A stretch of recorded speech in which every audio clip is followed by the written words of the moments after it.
And I think warm up throughout the afternoon as well because the sun is out and the heaters are on today. Yeah.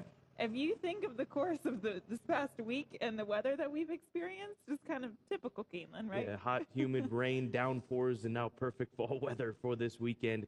And it looks like it's going to carry on into the next week. It's going to warm up a little bit into the low 70s midweek, but then it's going to start to tail off back into the 60s at the end of next week. But we look forward to that week of racing, but we also look forward to today. A couple things to take note of. Race number 9 for you Super High Five players, even if you don't play the Super High Five, today might be the day that you dive into that pool because the Toyota Super High Five has a carryover of over 17,500. That is race number 9. Today is Kids Club Family Day presented by Kentucky Children's Hospital. Children's activities take place on the North Terrace from noon to 4. Face painting, mini aquapony photo station, spin to win game provided by the Kentucky Children's Hospital Jockey Silk. Sure that you're aware of that. From noon to 7 p.m. today, it's going on here at Keeneland and also on the West Coast, Scott. And it's a really important event for the PDJF and to, especially given the last year and all the cancellations of events because of COVID. So make sure you check out more information on that. Yeah, some big name riders are going to be out here today. I'm sure they'll be mingling with the crowd. I'm sure you'll have a chance to run into them if you're out this way. But for those of you that may not be making it in, you want to make a donation, 844-TVG-PDJF is the phone number you can call and make a donation, or head over to the PDJF website. But if you make that phone call, you got a chance to, or you will speak to one of these riders, not sure who, but you'll run into one of them via the telephone. So we thank PDJF and TVG and Keeneland for being involved in that telethon. Let's look back at yesterday's QE2 Challenge Cup presented by Dixiana, grade 1 for the 3-year-old fillies. And you nailed this one. You pointed towards her in our preview of this race, and you also said how well she looked in the lead-up to the Grade 1 QE2 Challenge Cup. Chantisara blew the doors off of this Grade 1 field. After seeing her walk out from the paddock, Scott, I would have put $200 on her to win. Why didn't you? Well, we're doing a thing or two throughout the afternoon, so I didn't have time to open up my app and bet, but she looked so classy. She stood out from the rest of the field, and that's what we saw from her yesterday as well. She looks like a filly that's going to have a big future for Chad Brown. She does, yeah. And even the filly that ran second, Chad went 1-2 in that race. His other filly, Technical Analysis, spun him home with the lead, and she was pretty well clear of the third-place finisher. Now Chad Brown has won the QE2 Challenge Cup 4 times. Nobody's won it more. No surprise. He dominates the turf races with the fillies, doesn't he? Yeah. All right, let's check in with WKYT for the latest on this afternoon's weather. Well, good Sunday, everyone. I'm WKYT meteorologist Allie Blake, and we'll see abundant sunshine on this day at Keeneland. Still a little on the chillier end. I mean, we'll see temperatures from the upper 50s getting to the low 60s by the end of the day, but we will see sunny skies at all times. Not too bad out there, maybe a little breezy, but just keep in mind it's going to be a great day at the races. That is right, Allie. We look forward to the day, and with that being said, let's jump into our full card selections. Reminder, if you want to keep track of this, the easiest way to do so, download the Keeneland Race Day app. I've had so many people come up to me here at the races and ask for picks, and I said, look, just download this on your phone, and then you'll have them right there in your hand. You don't need to jot them down, and they're there for you each and every race day. And if you're on Twitter, they're also tweeted out each and every race day. We'll give you those handles in just a minute, but this race, today, it looks like we agree in the first 2 races, Scott, and then we're all over the place. Really all over the place. There's not a lot of similarities other than maybe the 7 in the last race. And I'm not surprised to see that because it is such a competitive card today. And turf sprints. I think there's a lot of turf sprints on today's card, which can be, I found them challenging. Did you? I did. But there's quality. There's so much quality in these turf sprints. And there's even, looking ahead to next week, there's quite a few more turf sprints. That's really been one of the hallmarks of this fall meeting, are these turf sprints at this stage of the season. You mentioned social media. Here are the handles: at Keeneland Racing on Twitter, at Keeneland Facebook, at Keeneland, same on Instagram. And then the Watch TVG app. You can catch TVG2 on that app on Roku, Amazon Fire TV, or Apple TV. It is for your smart TV device, and you'll be able to catch today at Keeneland each and every day on TVG2, each and every race day, I should say, on TVG2. So make sure you download that Watch TVG app as soon as you possibly can. All right, featured event, a turf sprint. And we saw this for the male counterparts here this last week. craftily written race. Fillies, 3-year-olds, which have not won a graded stake on turf. 5.5 furlongs. Scratch Can't Buy It Love, also Farsighted and Spicy Marg, and Someone Said So are all scratches. Amalfi Princess, the number 2 horse, is the morning line favorite for Mike Maker, 3 Diamonds Farm, coming off a win at Kentucky Downs. But I will go to the number 6 horse in here, Illegal Smile, for trainer Wesley Ward and Hat Creek Racing, a filly by Camacho, who comes off of a 5th place finish behind Toby's Heart in that 6.5 furlong run at Kentucky Downs. Toby's Heart has won sprinting and going a mile distance, and I think that that type of race plays more towards a mile, 6.5 furlongs at Kentucky Downs, given the hill climb that they have to make. But let's go back to this filly's last run at 5.5 at Saratoga in the Galway Stakes. She was just shy of 6-1. She sat about 3 wide as they swung for home, and she was always involved in this race. She ends up beaten just ahead, loses a little position as they straighten for home, but still a solid effort with Irad Ortiz in the saddle. Gerardo Corrales gets the opportunity here today. She loses to Star Divine, the filly just to her outside. So she hung right there with her. I think the post 5 should be fine for this filly, and more than anything, getting back to 5.5 furlongs will be a big plus for Illegal Smile. So let's see if Hat Creek Racing can pick up another win. Averly Jane was sensational for them en route to likely running in the Breeders' Cup and the Breeders' Cup Juvenile. Breeders' Cup, is it Juvenile Sprint? She's still a juvenile, right? Yes, she is. That's right. But Hat Creek Racing, she may not be. I'm No. confused now. Because she ran last year. That's right. Yeah. That is right. Anyways, Hat Creek Racing is going We'll good. figure this out Sorry, eventually. Gatewood. It is Sunday. But 6, 3, and 1 are my plays in race number 8. New Boss for Brett Calhoun also comes out of that Music City race. She's back to sprinting, which would be a plus. And then the 1 horse, Navratilova, a well-bred filly for G. Watts Humphrey Jr. and Rusty Arnold. I think she's got to look from an outside post. So 6, 3, 1 in today's feature. Now that's really bothering me. Did she run in the spring or did she run last year? All right. All I tweet know is us. she's super fast. Yes, someone can tweet us or text us. I'm going to talk about this race now, too. I thought this race was extremely challenging. When you're looking at the pick 4 and the pick 5 sequences, I think you have to have a lot of coverage because there's not much that separates any of these fillies. So the 3 New Boss is ultimately who I landed on because I think you'll probably get a price between the 5-1, 6-1 range.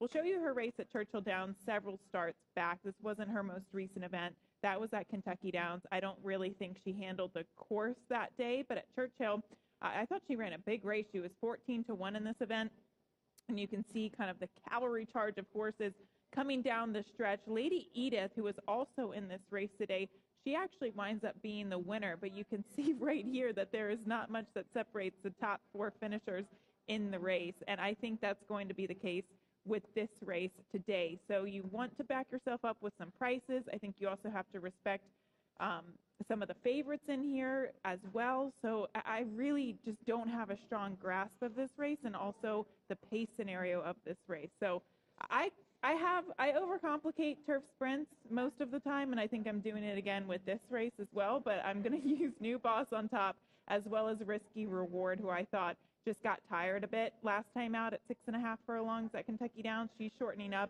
And then the question with Amalfi Princess, who's probably going to be the favorite. Scott, don't you kind of get the feeling that she might be a little bit better going 6.5 and a mile? Is she best at this distance? Yeah, I think it's a strong possibility that that's the case, but when you've got a condition like this that comes up and you're a 3-year-old filly and you can run against straight 3-year-olds, I think that's why you end up in this spot. Speaking of ages, Averly Jane is 2. It's not 3 yet. Wow. Averly Jane is 2. Wow. And she'll be one of the favorites for the Breeders' Cup It is Juvenile Sunday. Turf Sprint. Let's go to Tom Leach and regroup a bit. Tyler Gaffleone rides Amalfi Princess in the allowance feature on the card. Let's talk about that last race down at Kentucky Downs. What impressed you most? She just took me the whole way. She was on cruise control, and about the 8th pole, when I let her out a little bit, she just took control of the race, and it was very easy for her that day. You rode her a couple of times early on the dirt. Can you notice a big difference on the grass? Yeah, we always thought she'd be better on the grass, but just the timing of the year, it was late in the fall at Churchill, and grass course just wasn't holding up at that time. But she's very versatile, classy filly, and I'm looking forward to Sunday. Rail draw, any concern? No, by no means. She's pretty tactical, puts herself in a good spot. You're in quite a role this week. When that happens, you're like that baseball player that the ball looks like it's 10 times bigger than normal coming in? I really just love what I do. It's a lot of fun coming out here every day competing, especially at a place like Keeneland. But everything's just going good. My agent keeps putting me on live horses, and we're having a lot of fun out here. Keep it coming. Good luck. Thanks so much. That's Tyler Gaffleone. He'll be aboard Amalfi Princess in the allowance feature. There's something about Keeneland that brings out the best in Tyler and a lot of these riders and trainers and just everybody. I mean, you want to be here, you want to compete here, and you especially want to win here. And it's also a interesting combination because Tyler not only is riding so well, he's being aggressive, he's riding smart races, strong races. I mean, he's literally lifting horses up coming down the stretch and being the difference maker at the end of the day. But he did give credit to his agent, Matt Musiker, who he's been with for a long time, and that goes a long way as well. You need the business, too. You do. Let's jump into our key race analysis, and I will start with race number 6 today. This race does start the late pick 4, as it is a 9-race card. Major wager, Huey, 4, 10, and 13 are scratched. Huey Attack, Major Wager, and Pretty Boy Elm. I couldn't get past the 12 in here, Competitive Saint. Speaking of Tyler Gaffleone, for trainer George Weaver, a son of Competitive Edge, who comes out of a live race, the winner of that most recent start at Saratoga, which we're going to roll back for you right now on the 13th of August, would come back, since that race, win and finish 4th, so ends up being a live race. That horse's name is Mata. Sheki Shabazz, a name I think that you'll be familiar with. This is a horse that ends up finishing 2nd in that race, but Competitive Saint ends up finishing 4th as he was wide around the turn. And today getting blinkers, I think that will be a positive move for this George Weaver trainee with this outside draw. Not beating all that far, a length and a half in the end. But George Weaver, here's a key stat for you. When George Weaver adds blinkers to horses for the first time, 22% of the time they end up winning with the first time that they have blinkers. So that's the case with this 4-year-old gelding. He's had good races. His only bad start was when he just was a non-factor in a Kentucky Downs race. How many times have we said that over the course of the years? But Competitive Saint for me on top in this 6th race. Also the 2 and 3 figure in here. American Mandate, the 2 and the 1, the 3's a scratch now, excuse me. American Mandate, I think, will outrun his odds. He gets a good draw. I think that he's a runner that connector race, the connector race at Keeneland is key. That's a nice horse for Mark Hoffman. And then Shackelford's Joy. Let's get another one for Dwayne Lucas with a live look in here, drawing the rail with Rafael Bejarano. So 12, 2, and 1 for me. What are you laughing at? Because my best angle is in that race, and you did not use that horse. Is it the Super Dormy. Cassie horse? Super Dormy. Yeah, there you go. But that's the theme today.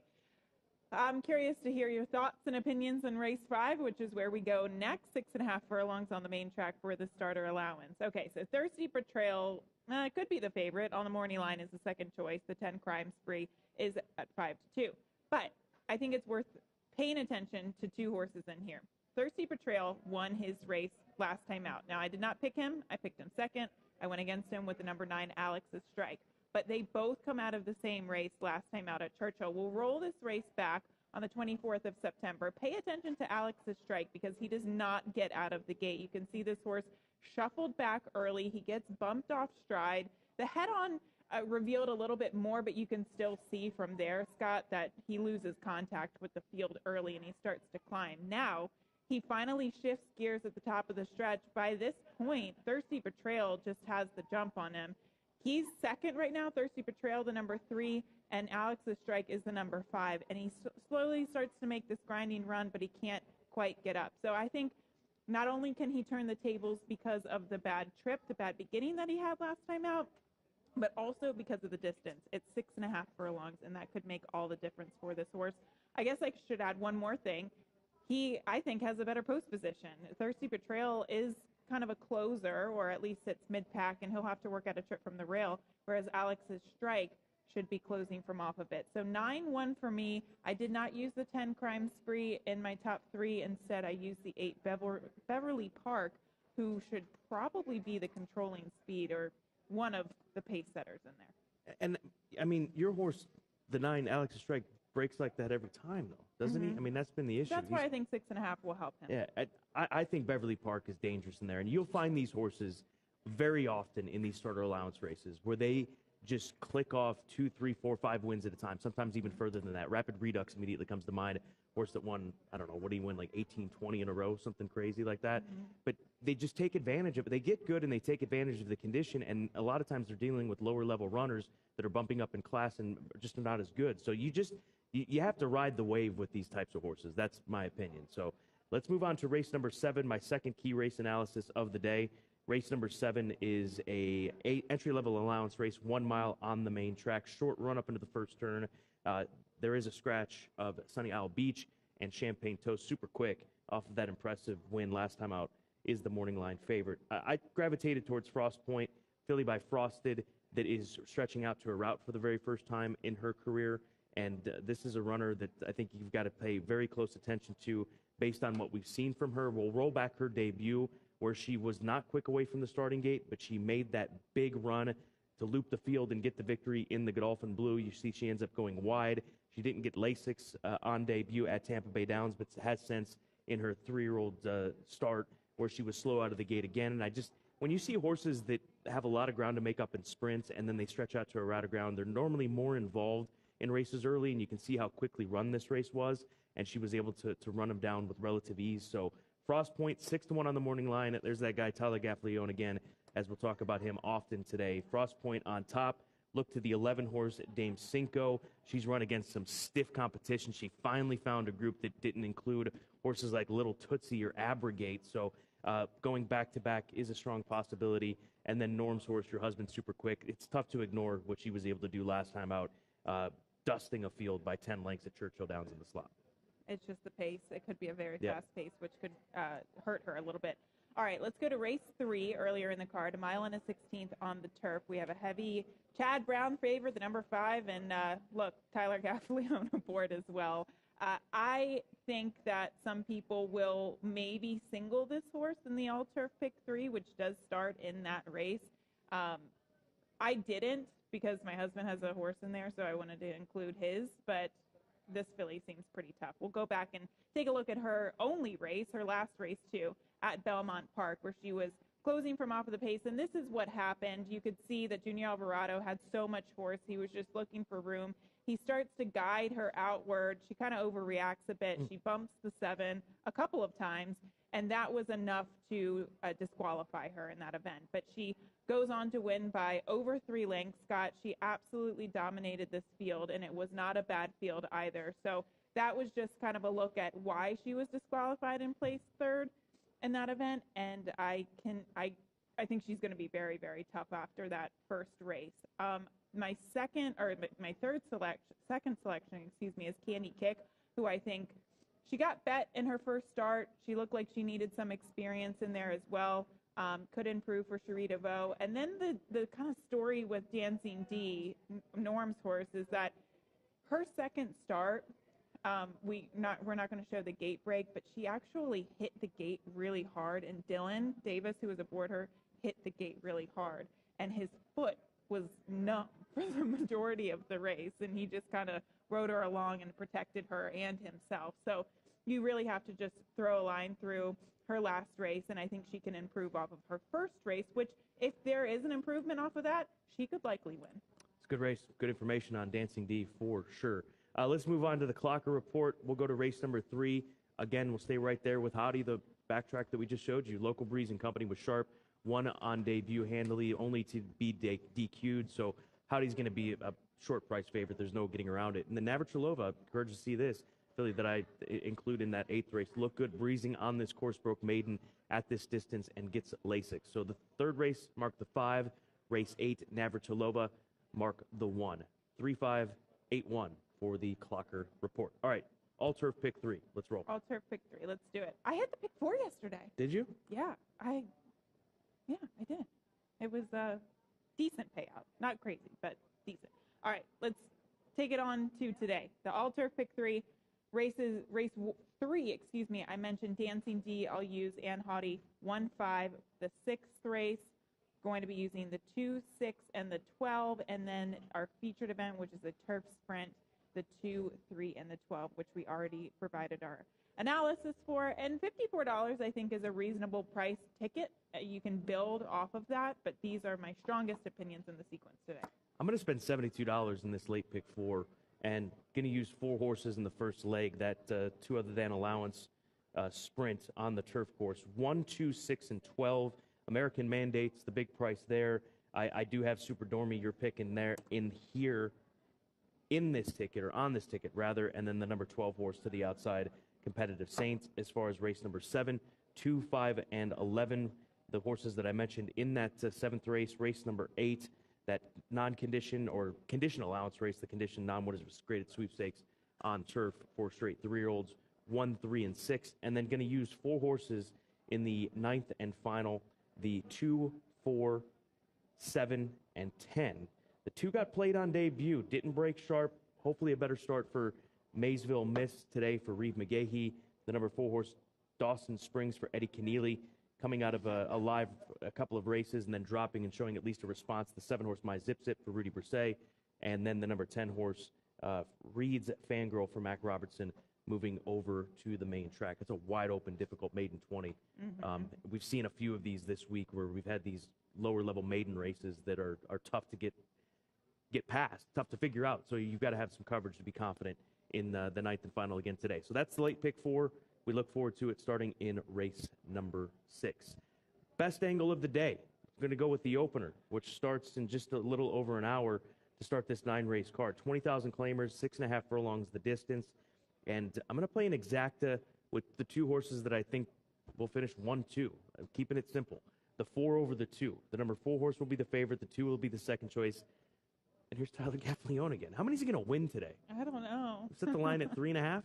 Would you take the over or the under? I would.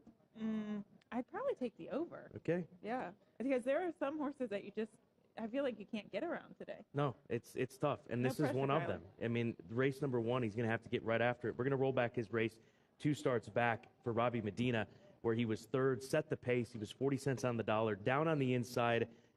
The rider loses the whip during the stretch run here, and you're going to see that in the next couple of tries. Right there, it goes flying to the inside.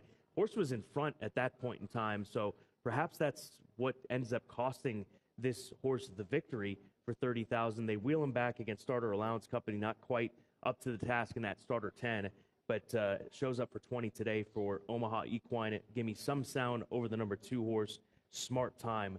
They could just follow each other around there, and that could be the race in the opener. So hopefully it ends up being 4-2, $20 exacta, straight up. Yeah, don't overthink the best angle. I feel like they've been pretty solid this year. My best angle won yesterday. I think yours won a couple days ago. Anyway, let's move on to my best angle of the day, and that is race 6. And 5.5 furlongs on the turf for this 2 other than allowance, a very tough race. Have a couple of scratches in here, but Competitive Saint is your morning line favorite with Tyler Gaffalione, the horse that you like.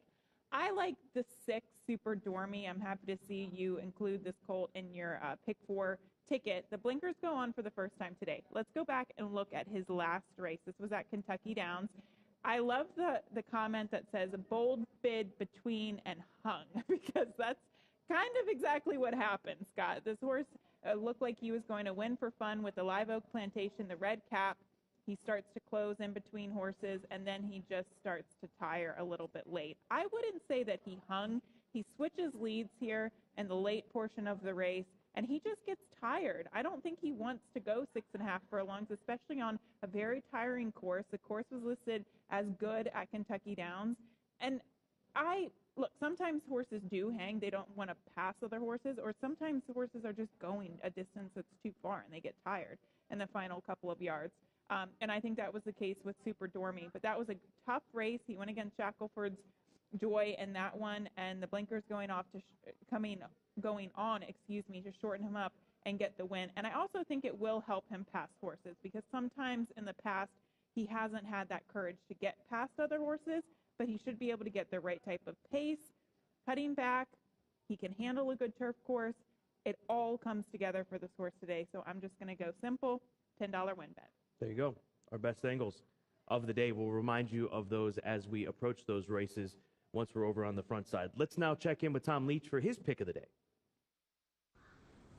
We just missed with our play yesterday at 9-1, so let's try to get Capture the Glory home at 8-1 today in race 4.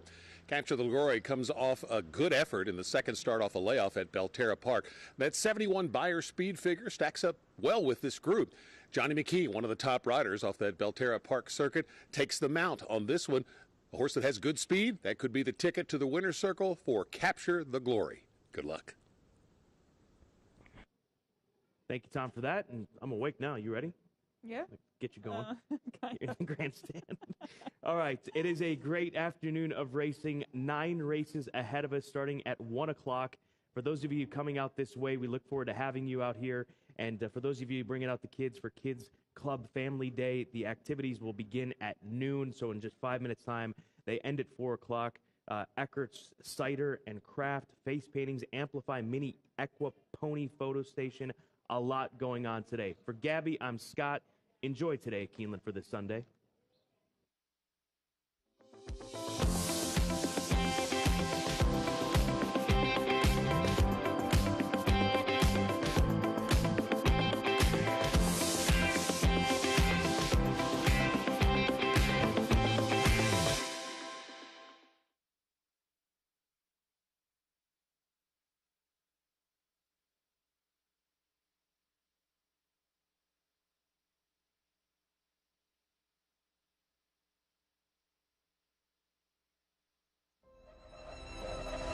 The November sale is a destination event for buyers and sellers around the world. The ambiance during the September sale was incredible. As we move into Keeneland November, I think people will find a new experience, a new atmosphere, new optimism. Anybody who participates, buying and selling, when they participate in Keeneland, they're reinvesting in the industry. That is the mission. It allows us to build for the future, and the future is bright. The future is bright at Keeneland November. Start your journey in a new Toyota. Where you end up is up to you. With 15 different all-wheel drive Toyotas to choose from, the possibilities are endless. Head to the trails in Avenza. Find a fishing hole with RAV4. Just have fun in a Tacoma. Hit the slopes in the family-size Sienna. Or get a grip on the road in the all-wheel drive Camry. All come with the traction you need for confident driving. Any road, any weather. Your adventure. Your Toyota. Toyota. Let's go places.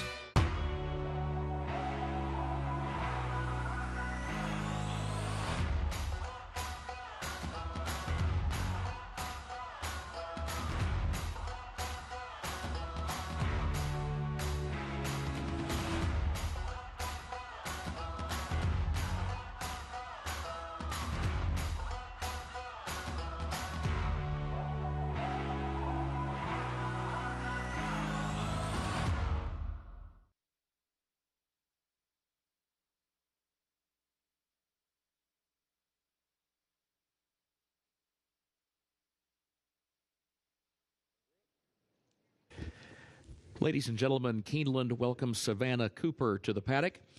Kentucky Children's Hospital alum Savannah is a multi-talented singer, dancer, actor, and performer. She was diagnosed with Ehlers-Danlos syndrome and tethered cord syndrome and treated at hospitals across the country, including UK Healthcare's Kentucky Children's Hospital. While her illness has challenged her, it has never stopped her from pursuing her dreams. She started her own foundation, Sav Strong, to advocate for other families like hers, and she's thriving at one of the top musical theater programs in the country. Please rise for our national anthem. Oh, say, can you see by the dawn's early light what so proudly we hailed at the twilight's last gleaming, whose broad stripes and bright stars through the perilous fight o'er the ramparts we watched were so gallantly streaming, and the rocket's red glare, the bombs bursting in air, gave proof through the night that our flag was still What say does that star-spangled banner yet wave o'er the land of the free and the home of the brave?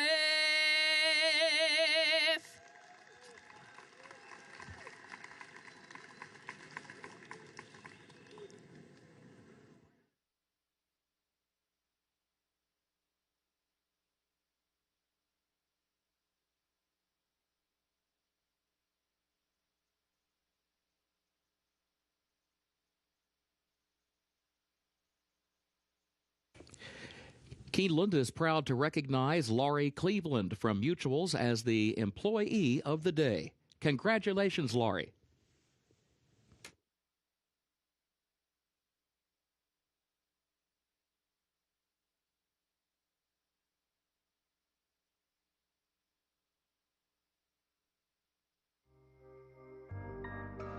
In the event of an emergency, Keeneland is dedicated to ensuring the safety of our patrons. This video illustrates the proper evacuation protocol from all locations in the Keeneland Grandstand facility. Depending on the nature of the emergency, directions may be altered. Please remain calm and follow the direction of guest services and security personnel. Patrons should never use elevators during an evacuation. Patrons in the corporate boxes, Eclipse Room, and Phoenix Room should exit using the stairway located near Elevator A. Proceed down the stairs to the ground floor and veer right to exit through the lower club entrance. Patrons in the Lafayette Room, Keeneland Room, Lexington Room, and Kentucky Room should exit using the stairway located near Elevator B. Proceed down the stairs to the ground floor and exit through the paddock area using the East Gate. Patrons in the third floor main clubhouse and clubhouse paddock dining rooms should exit using the stairway located near Elevator A. Proceed down the stairs to the ground floor and veer right to exit through the lower club entrance. Patrons in the Bluegrass Room and third floor ITW area should exit using the stairway located near Elevator B. Proceed down the stairs to the ground floor and exit through the paddock area using the East Gate. Patrons in the Finish Line Room and Green Room should exit using the stairway leading to the North Terrace. Proceed down the stairs to the second level and through the doors outside. Proceed down the stairs to the ground level and exit through the North Gate. Patrons in the outside reserved grandstand seats and boxes should proceed down the nearest stairway to the ground level. Proceed under the grandstand towards the paddock area and exit via the nearest point of exit, the South Gate or the East Gate. Patrons in the second floor main clubhouse dining room and Life Members Room should exit using the stairway on the south side of the administrative offices. Proceed down the stairs to the ground floor and exit through the South Gate. Patrons in the second floor clubhouse paddock dining room and clubhouse tavern should exit using the stairway located near Elevator A. Proceed down the stairs to the ground floor and veer right to exit through the lower club entrance. Patrons in the Mezzanine Bar and second floor ITW area should exit using the stairway located near Elevator B. Proceed down the stairs to the ground floor and exit through the paddock area using the East Gate. Patrons in the sports bar and cantina should exit through the doors leading to the North Terrace. Proceed down the stairs to the ground level and exit through the North Gate. Patrons in the lower club, clubhouse lawn, club lobby, and director's room should proceed toward the clubhouse parking lot using the nearest point of exit. Patrons in the gift shop should proceed toward the South Gate using the nearest point of exit. Patrons in the apron area should proceed under the grandstand towards the paddock area and exit via the nearest point of exit, the south gate or the east gate. Patrons in the equestrian room and first floor Brats and Brew should proceed towards the north terrace and exit through the north gate. Patrons in the paddock area and north terrace should proceed toward the nearest point of exit, the south gate, east gate, or north gate. After evacuating the facility, please remain calm and follow the direction of guest services and security personnel in the safest route to return to your vehicle. Thank you for your attention and cooperation.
And they're off. Devil's Tower in those green blinkers right out running for the early lead. Freer comes away in second. Gundus is away in third. Jovial fourth up on the outside. Commodore Perry is away running in fifth. Lofty Adjudicator is sixth. And Scat Shack is last of the seven. Devil's Tower leads. Devil's Tower on top by 2 lengths to the far turn. Freer is right behind the leader now in second. Then a gap of 3.5, 4 more lengths back to Jovial in third by 2. Commodore Perry fourth ahead between horses. Gundus to the inside. Lofty Adjudicator to the outside. Scat Shack at the back, 22.18 seconds for the opening quarter. Here comes Freer trying to draw alongside of Devil's Tower. That's the battle for the lead. They're stride for stride off the turn. Jovial third, still 5 lengths away at a gap of 5 more then. Back to Gundus, Commodore Perry, and a wide Lofty Adjudicator.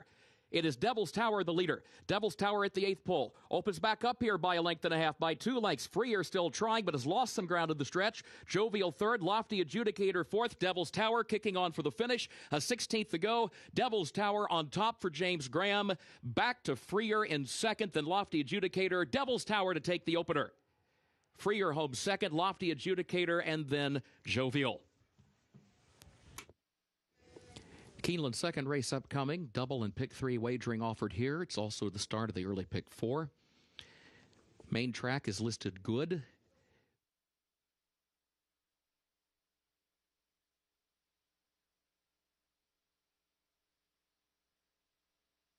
Are at the post.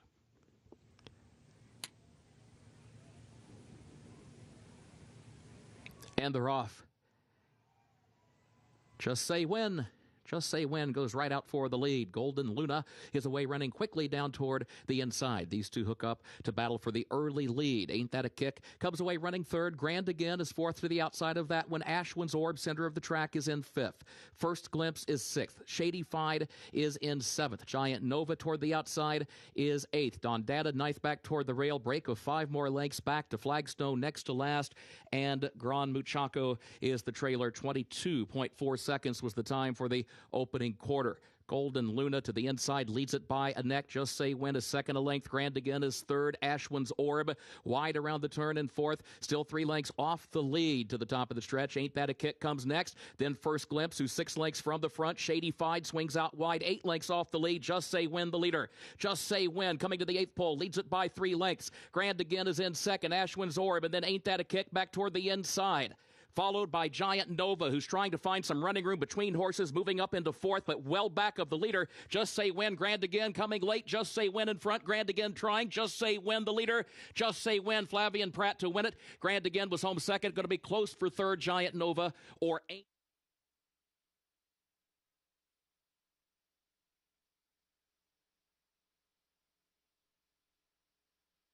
Two, number 6, Just Say When. Owned by Mark Breen, trained by Wesley Ward. Flavian Pratt, the jockey. Just Say When, a 2-year-old gelded. And they're off. There goes Hatch out for the lead. Here comes Quarry Master toward the outside. Grand Sonata up close on the extreme outside, and then Heston back toward the rail. Quarry Master has the early lead.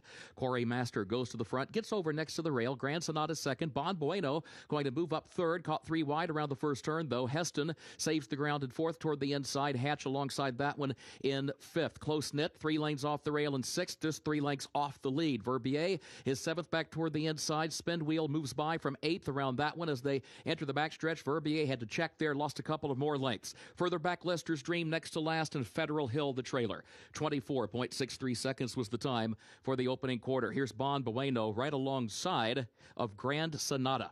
Grand Sonata to the inside has the lead a neck. Bon Bueno second by 2. Close knit third. Around the outside of Quarry Master, who's lost 3 spots now, backs up into the fourth position as Spin Wheel goes fifth on the far outside. Heston going to look for room to the inside. Heston is moving through along the rail now, sneaks through an opening, goes from 7th up into 3rd, and is within 4 lengths of the top 2. The first half mile was 49.21 seconds. Lead battle continues, though. Bon Bueno to the outside, Grand Sonata to the inside.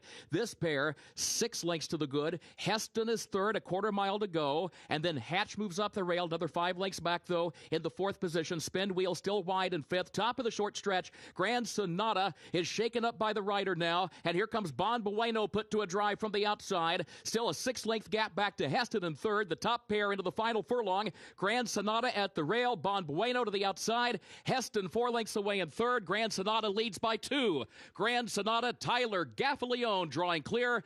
Grand Sonata wins it. Bon Bueno was second. Heston was across the line in 3rd, and then further back Spin Wheel in 4th. Grand Sonata for Whisper.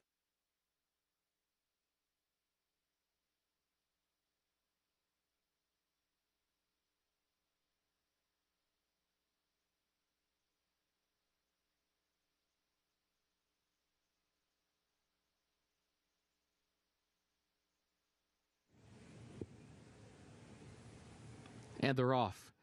A Fleet Diva, quick into stride, comes right out running for the early lead. Mama Lou comes away in 2nd position. Cupid Doll is out running in 3rd. Unheard Of is 4th up on the outside. Then Fine Prospect Shore moves up 1 spot toward the outside in 5th. La Cheetah backslides 1 position into 6th. And Taranta is last of the 7. A Fleet Diva, the leader, as they make the move for the far turn.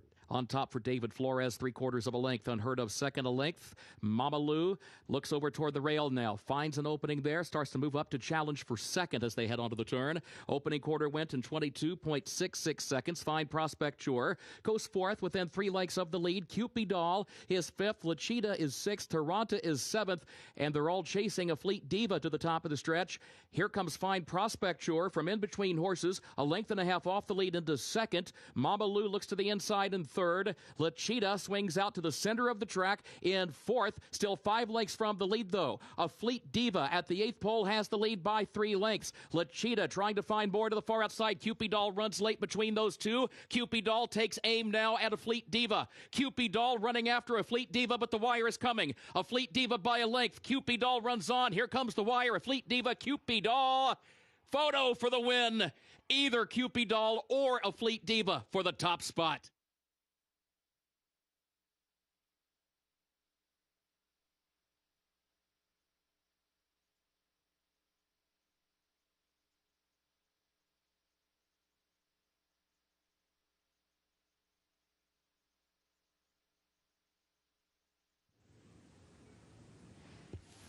And they're off. And there goes Palace Coup, right out running for the early lead. American Tattoo has some early speed as well. There's Pioneer Spirit, who is moving up into the second position into the first turn. And then comes Houdini's Houdini. American Tattoo is fourth, now taking third out in the center of the track around the first turn, 3 lanes off the rail now. Further back, Hot Shot Kid hugs the rail in the fifth position around the turn. Fighting CB is down toward the inside in sixth. Lord Dragon is seventh. Gigging last of the 8. 24.07 seconds the time for the opening quarter. Palace Coup leads. Palace Coup on top by a length onto the backstretch. Here's Pioneer Spirit between horses now, drawing alongside the leader, and American Tattoo is third up to the far outside, a length off the lead. Hot Shot Kid is between horses there in fourth, as Fighting CB moves up a closer fifth to his inside. Houdini's Houdini is sixth on the far outside, Gigging and Lord Dragon at the back. 48.31 seconds for the opening half mile. 6 lengths front to back. Onto the far turn they go.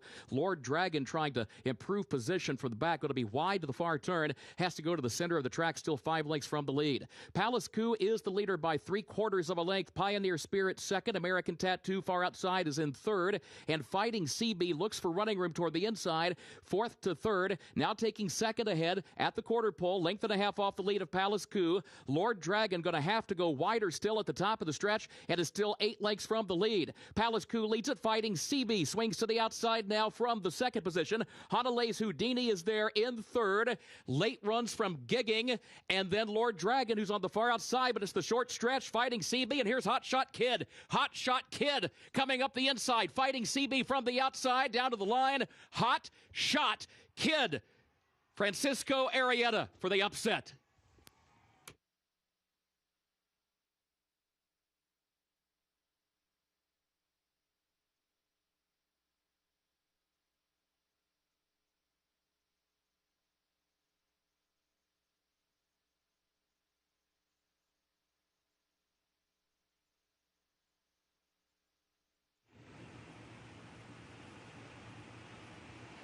And they're off.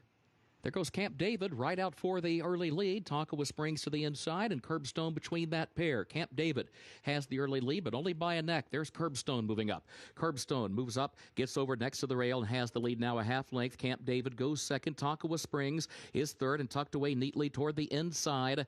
Faith Runner is fourth in between horses. And there goes Wicked Genius, a 3-wide move from fifth to fourth. The challenge for third now around the first turn.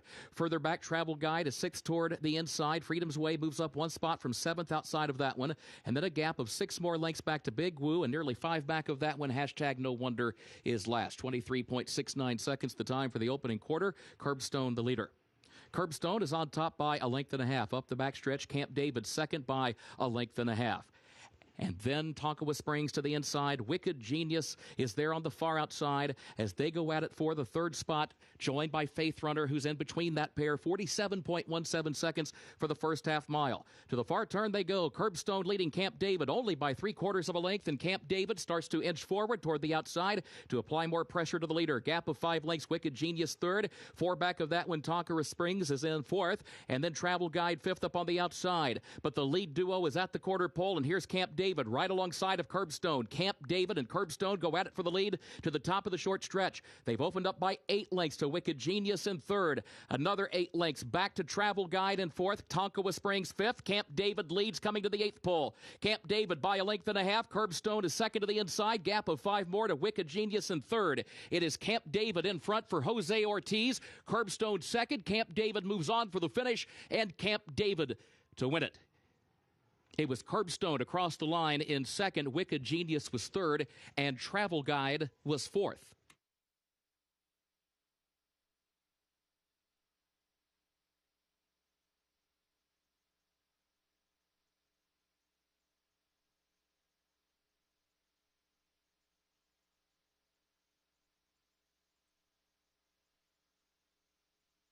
They are at the post.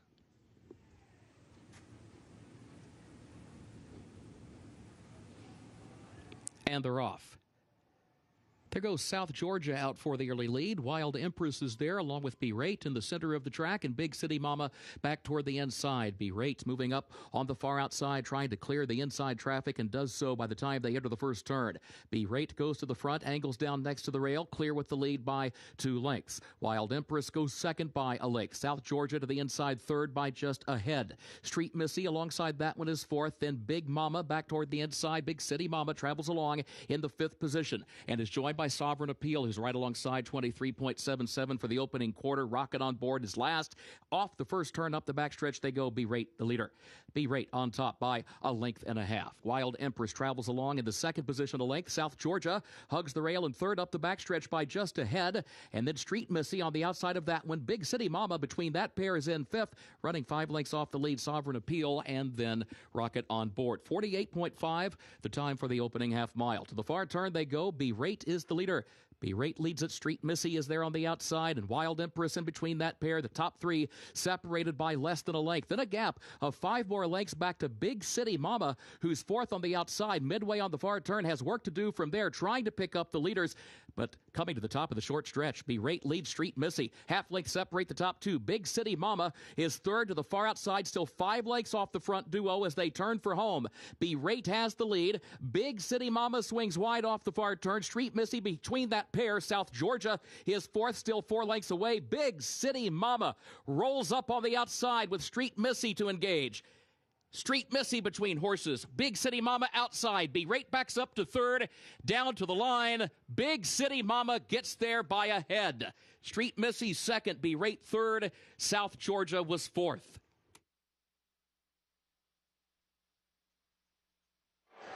First time around 2 turns for Big City Mama.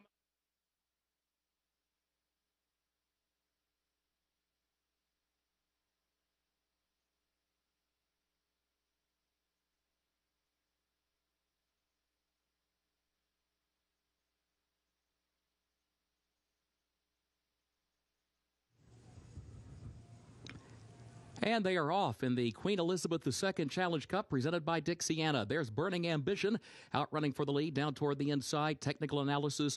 Empress Josephine also up close in the opening strides. Burning Ambition, though, has the advantage. Here's Technical Analysis moving forward now to take the lead as they head to the first turn. Empress Josephine third. Shantasara is in 4th. Queen Goddess 5th against the rail. Cloudy Dawn 6th on her outside. Nicest is 7th. Closing Remarks is back in the 8th position. Flippant last of the 9, but right there with the rest around the first turn. The opening quarter, 23.91 seconds. Technical Analysis against the rail leads at 3/4 of a length. Empress Josephine goes second to the outside. Then a gap of 2 more lengths back to Burning Ambition in third. Shantasara now moves up to challenge for that 3rd position from the outside. 2 more lengths to Queen Goddess, Cloudy Dawn, Nicest, Closing Remarks, and Flippant, who trails at the midpoint of the backstretch. 48.63 seconds the time for the first half mile. Technical Analysis is the leader for Jose Ortiz to the far turn by 3/4 of a length. Empress Josephine is second on the outside by 2 lengths. Shantasara and then Burning Ambition, who moves up once again third to the inside, 2 lengths off the lead. Queen Goddess is in the 5th position. Cloudy Dawn is in 6th. Midway on the final turn. Technical Analysis the leader by a length. Empress Josephine asks for more. She's second on the outside. Burning Ambition still third against the rail. 1/4 mile to go. Shantasara is 4th up on the outside. Queen Goddess and then Flippant in the center of the course. Technical Analysis with Shantasara now taking the lead, moving by the 8th pole. Burning Ambition third. Nicest running late toward 4th, toward the inside, but Shantasara is moving on for the finish. A widening 4-length lead to Technical Analysis in second.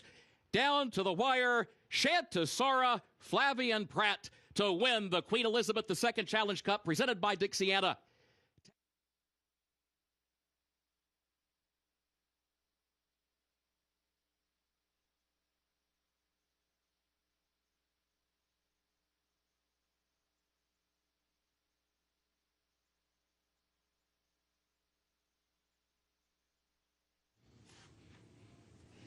They're off King's Mischief from the extreme outside. Malibu Star there to the inside. Ducali, and between those two as they head for the first turn. Ducali moves up, puts ahead in front into the turn. King's Mischief goes with him, though, and Malibu Star saves the ground to the inside in third. Trash Talkin' Yankee moves up fourth around the outside of Otto the Legend in fifth. Mr. Tip is in sixth. Winterpool is seventh. Mr. Candy Ride is eighth on the outside, and Hunt the Front is last of the nine as the field moves off the first turn. Opening quarter, 24.48 seconds. Onto the backstretch they go. Ducali the leader.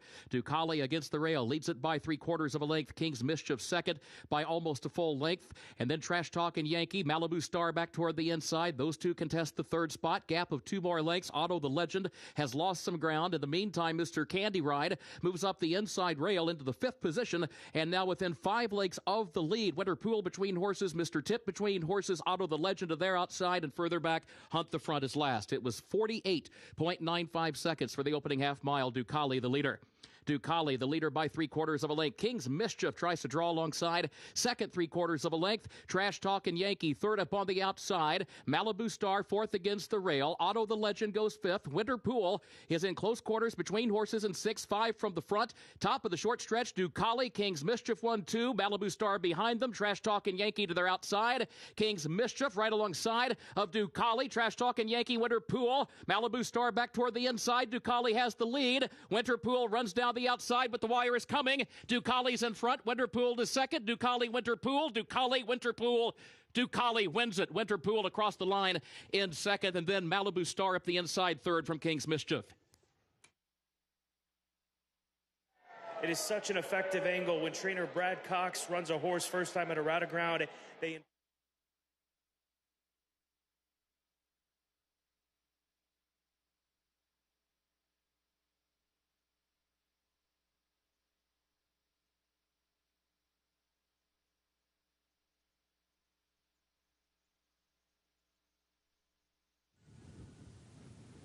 And they're off. Foreign Exchange for the lead. Chili Patine a step quicker. Chili Patine to the lead. Foreign Exchange second. Signify away third. Recoded is fourth. Sarah C is in fifth. Reagan's Edge 6 far outside. Music City Star away running seventh, but only 3 lengths off the early lead. Lemos Cunha is eighth in between horses as they make the move toward the far turn. And then further back, Reagan's Edge, who broke well, has dropped back onto the turn, back into the 9th position now and has some running to do from there. Social Chatter is in close quarter in 10th around the far turn. Habo Bonero is 11th. And Ghosting Kim, last of 12, 22.14 seconds for the opening quarter. Chili Patine is the leader as they move off the far turn. Signify tries to get alongside of Chili Patine. Southern Mama diving toward the inside. Southern Mama finds an opening there to come after Chili Patine. Signify is third up on the outside. Final furlong. Southern Mama, Chili Patine going at it. Signify is still third. Southern Mama, Chili Patine 1-2. Social Chatter's going to run late. It is Southern Mama with the lead. Social Chatter is running late from the outside. Ghosting Kim is coming late as well. Down to the line.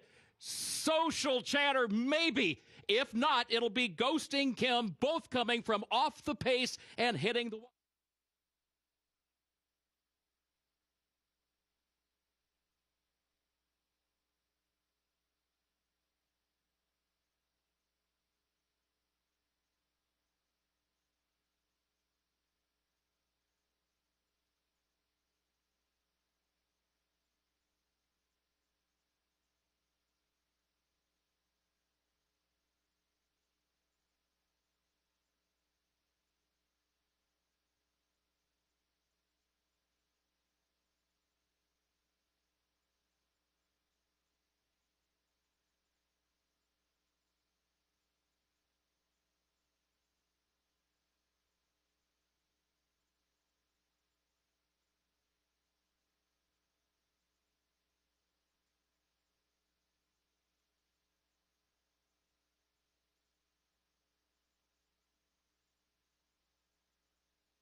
Ladies and gentlemen, good afternoon. Welcome to Keeneland Racecourse, where the main track is fast, the turf listed good, rail set at 0 feet for the turf racing today. Time now for a look at the program changes beginning in the first race, which starts the first of the day's rolling doubles and pick threes, also begins the early pick five. No changes to report in that first event.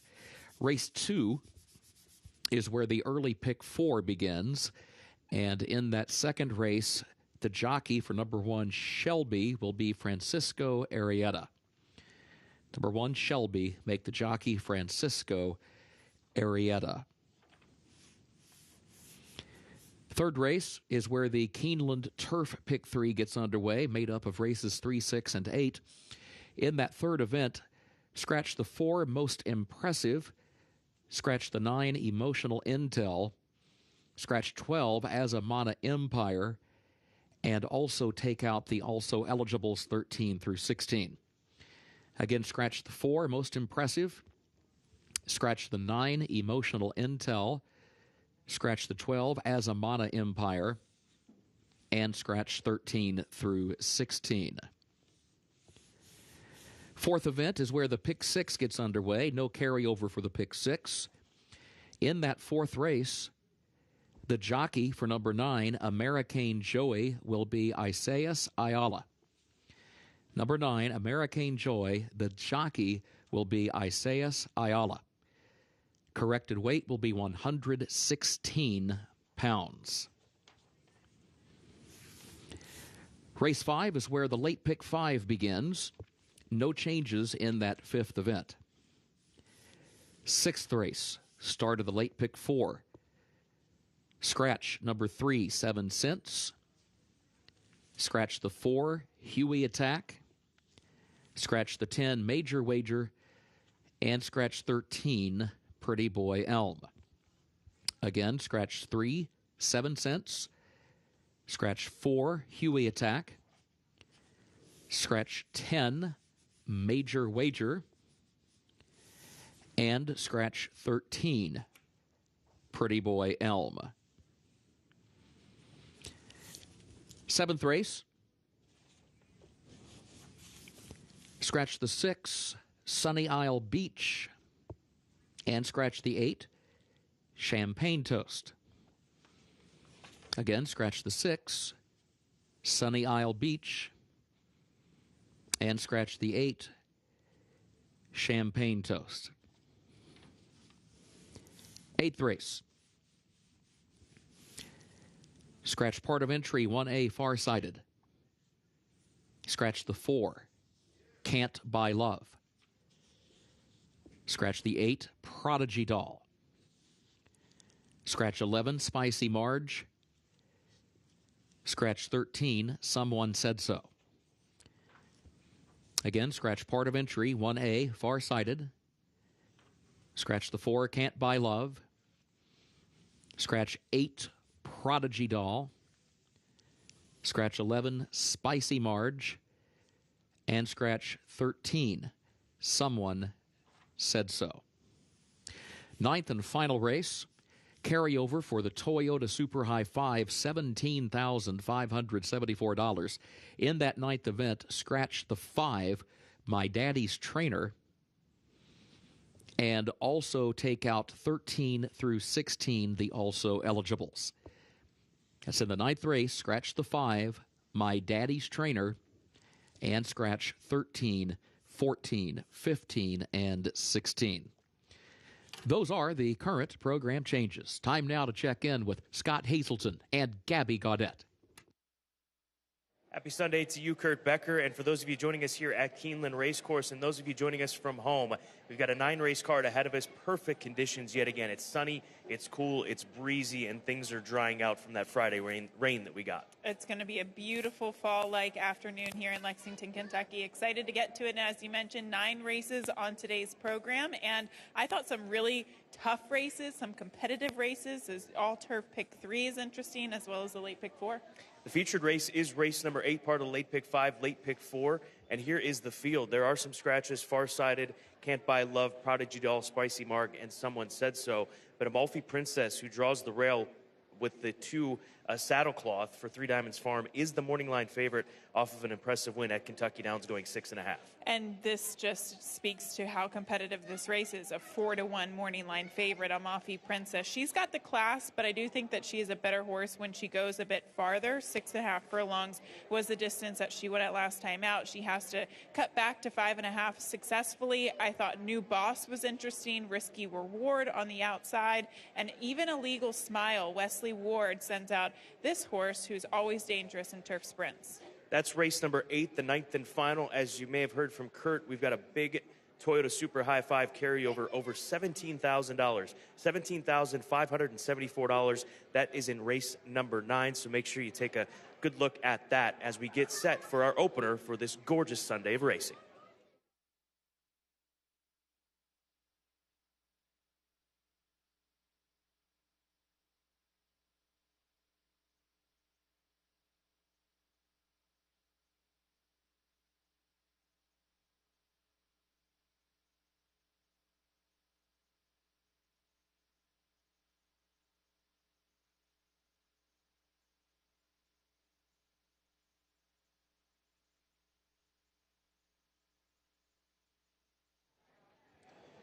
"19 minutes away from the opener starts the early pick 5, double first pick 3 opportunity of the day. 6.5 furlongs the distance, 20,000 claimers, 3 and up, which have not won 3 or straight 3-year-olds. And we go right to the favorite. No surprise, Gabby, that Sums Sound, the 5-year-old son of Go Sapper, is playing this heavily as far as favoritism is concerned. 4-5 right now, drops in class, should have good speed away from the gate. And Tyler Gaffleone looking to get his day started with a victory. He rides a lot of live horses today. He definitely does. Lots of live horses, lots of favorites for Tyler Gaffleone. Some Sound, I thought he was in a tough position last time out, chasing the pace. Jack Van Berg, he actually wound up finishing second, but the race would go to a closer and Thirsty Betrayal. I think this is an important race to pay attention to because we will not only see Thirsty Betrayal run later today, but also the third place finisher in the last race, Alex's Strike. But Some Sound looks like the pace and the class in this one.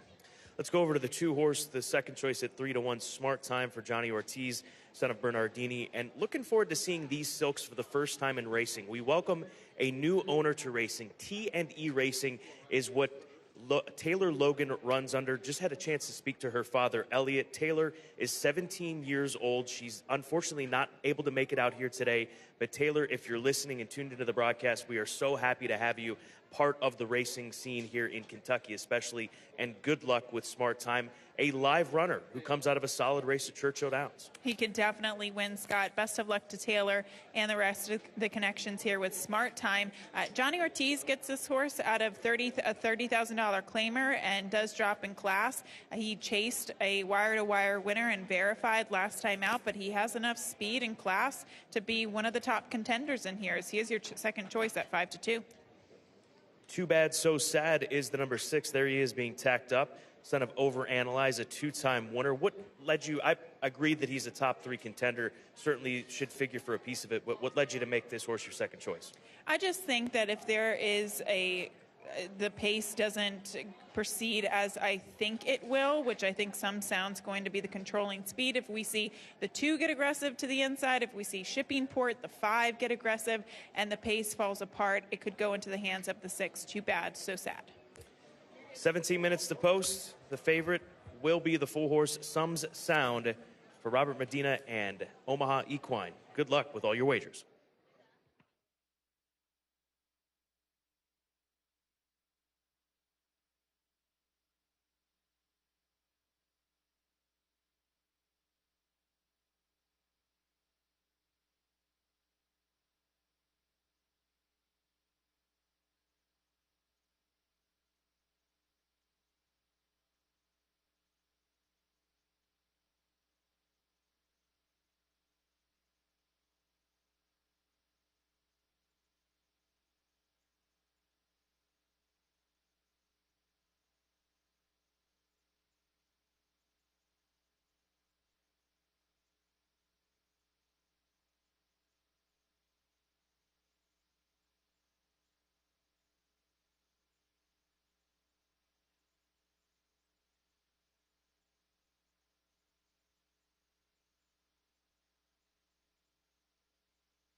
Horses are entering the track for Keeneland's first race. A $20,000 claiming price for these 3-year-olds and up. 6.5 furlongs over the main track listed fast. Double and pick 3 wagering offered here. It's also the start of the early pick 5. No carryover. No changes in the first event. Main track is fast. The turf listed good today. Post time at 7 minutes.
Horses have reached the starting gate for Keeneland's first race, start of the early pick 5.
They are at the post.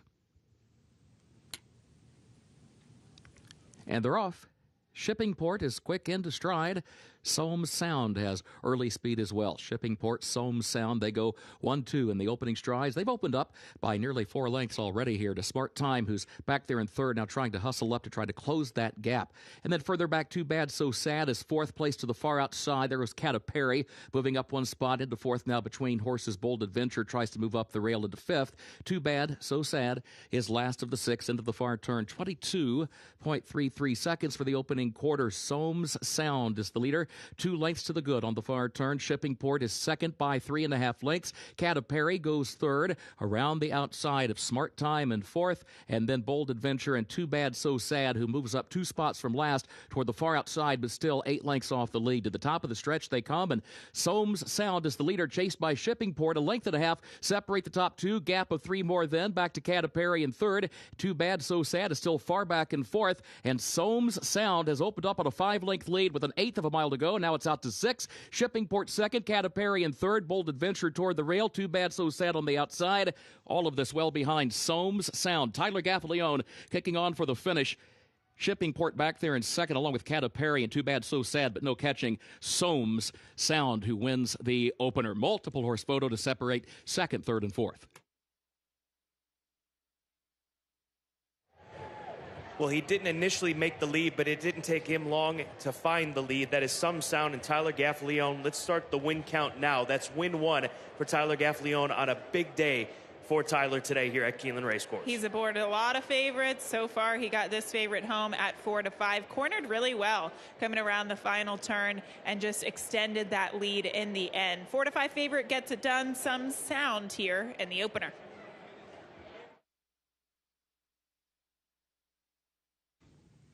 Photo for play, sold all tickets.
Unofficial results of Keeneland's first race. Number 4, Soames Sound, was first. Number 6, Too Bad So Sad, was second. Number 3, Catapari, third. Number 5, Shipping Port, fourth.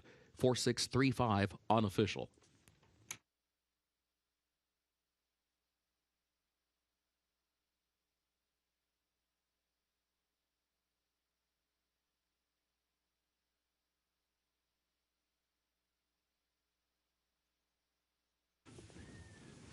In the winner's circle for Keeneland's first race, number 4, Soames Sound, owned by Omaha Equine Incorporated of John Gasper, trained by Robbie Medina, Tyler Gaffalione, the jockey. Soames Sound, a 5-year-old gelded son of Ghost Sapper out of Glacken's Gal by Smoke Glacken, winner bred in Kentucky by Edward Cox Jr. 6.5 furlongs over the fast main track, 1 minute 18.08 seconds.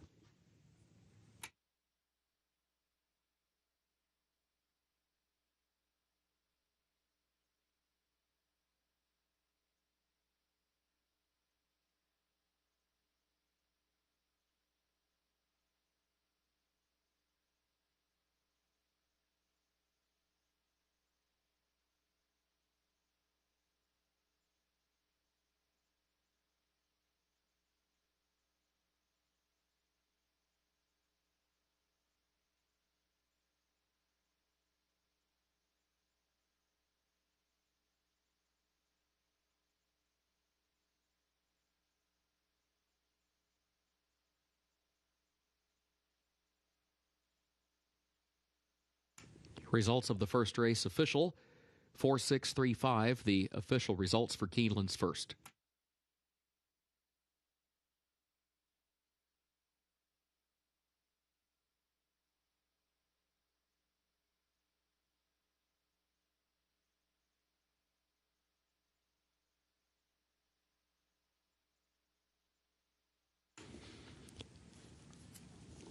Keeneland's second race upcoming, double and pick 3 wagering featured here. Also the start of the early pick 4. Main track is fast, the turf listed good. In this second race, a reminder, the jockey for number 1, Shelby, will be Francisco Arrieta. Number 1, Shelby, the jockey, Francisco Arrieta. Third race, scratch the 4, Most Impressive. Scratch the 9, Emotional Intel. Scratch 12, Azamana Empire. And also scratch 13 through 16. That's in the third race. Scratch the 4, Most Impressive. Scratch the 9, Emotional Intel. Scratch 12, Azamana Empire. And scratch 13 through 16. Fourth race, jockey for the 9, American Joy, will be Isaias Ayala. That's in the fourth race. Number 9, American Joy. The jockey, Isaias Ayala. Weight, 116 pounds, 116. Fifth race. No changes at this time in race 5.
Race number 2 starts the early pick 4. This is a maiden $30,000 claimer. Fillies and mares 3 and up, 6 furlongs the distance. And let's go right back to a Tyler Gaffleone ridden filly, soon to be ridden filly, Super Tale of Houdini. 2-1 right now, looking to give Tyler back-to-back wins to open this card on this Sunday.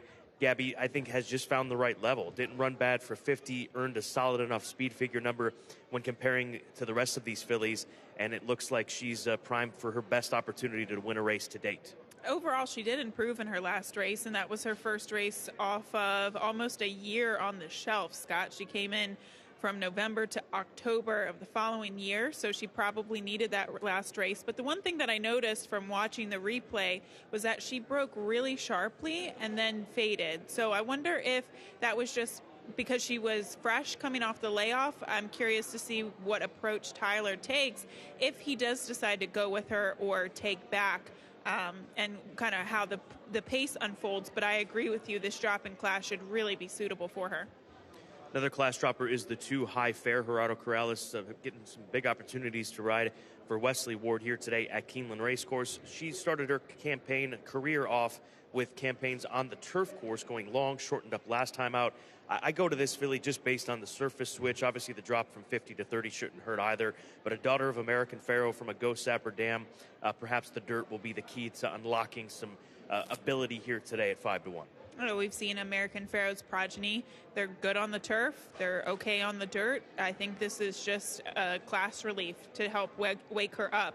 But she's another one that I can't quite figure out in terms of how much speed she'll show. I know most of the time we see Wesley Ward horses show a lot of speed out of the gate, but that was not the case last time out or the start prior to. She did show speed out of the gate in her debut. She's just kind of a hard one to figure. So I think you have to ask yourself, what's a fair price? The 6 horse right now is 4-1. That makes her the second choice. We both agree that this filly has a live look. The one positive for her, unlike the others who are dropping in for this tag today, will they respond? Itsy Bitsy Betty has already responded with a strong effort for maiden 30 and did so just a month ago at Churchill Downs.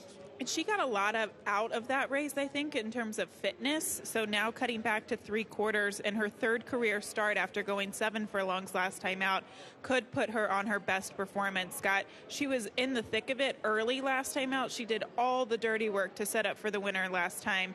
And now today, I don't know. She might be on the lead by herself. She might get some company on the front end, but at least we know she's fit.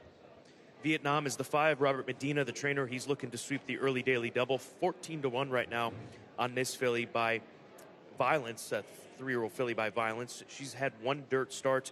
That was at Ellis Park going long. What led you to this filly? I'm guessing the drop in class is what's leading you towards her? Her race at Arlington actually wasn't that bad. She made a little bit of a middle move and then faded. Yes, her dirt race wasn't great, but it was against Maiden Special Weight Company. The winner would come back to win. It was overall a pretty quick race, too. So, she's not impossible at double-digit odds, Scott. She is getting one of the biggest class reliefs of all and going from Maiden Special Weight Company to 30. Race 2, 3 and up, fillies and mares, 6 furlongs, maiden 30 claimers, starts the early pick 4 for 50 cents.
Horses are entering the track for Keeneland's second race. Fillies and mares age 3 and up, maidens with a $30,000 claiming price, 6 furlongs over the fast main track. Double and pick 3 wagering, and also the start of the early pick 4. A reminder, the jockey for the 1, Shelby Francisco Arrieta. Number 1, Shelby Francisco Arrieta, the jockey. Post time in 9 minutes.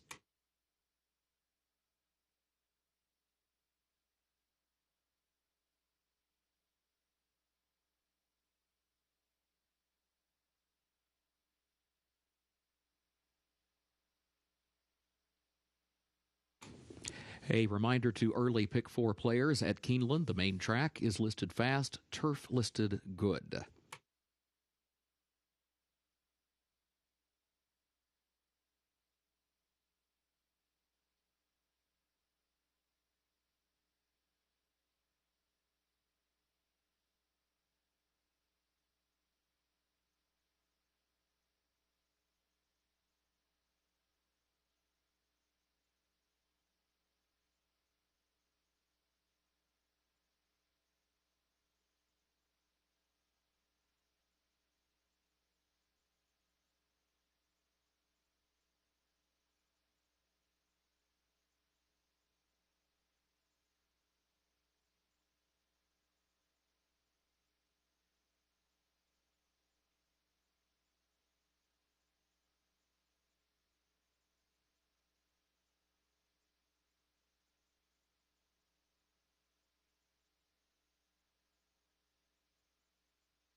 Here's a look at the 5-horse of Vietnam. We talked about this filly on the paddock side, Gabby, but I thought that she showed the best energy when she got out here with the pony. Positive signs from this filly as she sits at a good price, 12-1.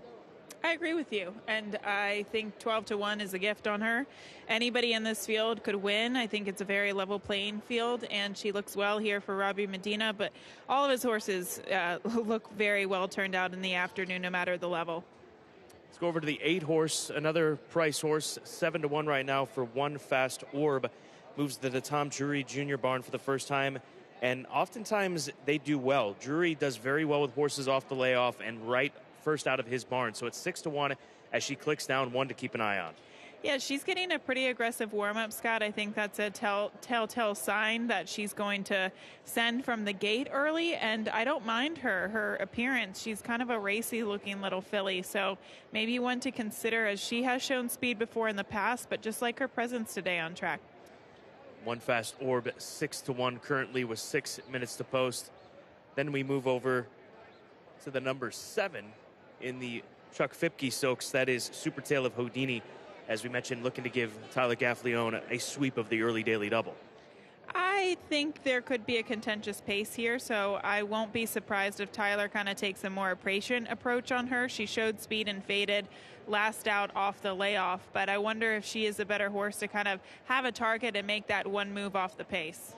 It's race number 2, maiden 30 claimers, 3/4 of a mile. The distance, 6 minutes to get those wagers in.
Horses have reached the starting gate for Keeneland's second race, start of the early pick 4.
They are at the post. And they're off. There goes Shelby for the lead. House Wrecker comes away racing in second. Awkward start for Vietnam, who drops out to the back of the pack. Shelby, though, has the lead. House Wrecker goes second by 2 lengths. One Fast Orb, and then High Fair, who scoots up the rail to the third now. Sentimental Cross goes fourth between horses. One Fast Orb has lost 2 positions. Backslides into fifth, caught wide to the far turn. Super Tail of Houdini is sixth down to the inside, 7 lengths off the lead. Itsy Bitsy Betty, 2 lengths more behind that one, and then a gap of nearly 15 more back to Vietnam, whose last opening quarter 21.69 seconds. Shelby the leader by a length. House Wrecker to the outside is second by 3. High Fair third to the top of the stretch by a length. One Fast Orb is in fourth. Super Tail of Houdini is still a distant fifth at this point. Back toward the rail, 10 lengths off the lead. Coming to the 8th pole, Shelby the leader by 2 lengths. House Wrecker second by 5 to High Fair. One Fast Orb. Itsy Bitsy Betty is 5th, and Super Tail of Houdini is 6th. It is Shelby chased by House Wrecker. That's the battle for the lead. A length separates them. Here's House Wrecker again. House Wrecker coming after Shelby. Shelby has the lead, though. House Wrecker is still there. Down to the line, Shelby and Francisco Arrieta to win it by a neck over House Wrecker.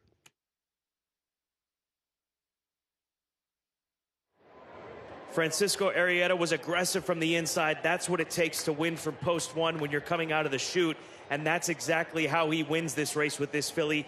well done to the connections here as she dropped in class, shows up at Keeneland, and goes gate to wire. This filly was very green in her first start last time out, coming out of the gate, but she shot out of the gate and today and established that front-running position and really just discouraged all of the other fillies that were behind her, including the number 3 House Wrecker, who was making a little bit of a late bid, but not good enough. Shelby takes the field, gate to wire.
Unofficial results of Keeneland's second race. Number 1, Shelby, finished first. Number 3, House Wrecker, was second. Number 2, High Fair, third. Number 8, One Fast Orb, was fourth. 1-3-2-8, unofficial.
In the winner's circle for Keeneland's second race, number 1, Shelby, owned by Nirvana Farms of Charlie Allen, trained by Caio Caramore. The jockey is Francisco Arrieta. Shelby, a 3-year-old filly by Spring Warrior, out of Devil's Dragonfly by Devil on Ice. Winter bred in Oregon by Nirvana Farm, LLC. 6 furlongs, 1 minute 12.78 seconds.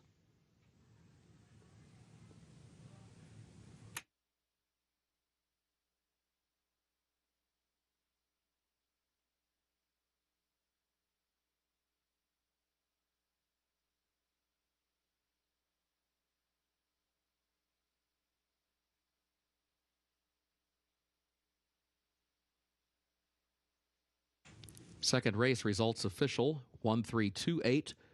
The official results for Keeneland's second.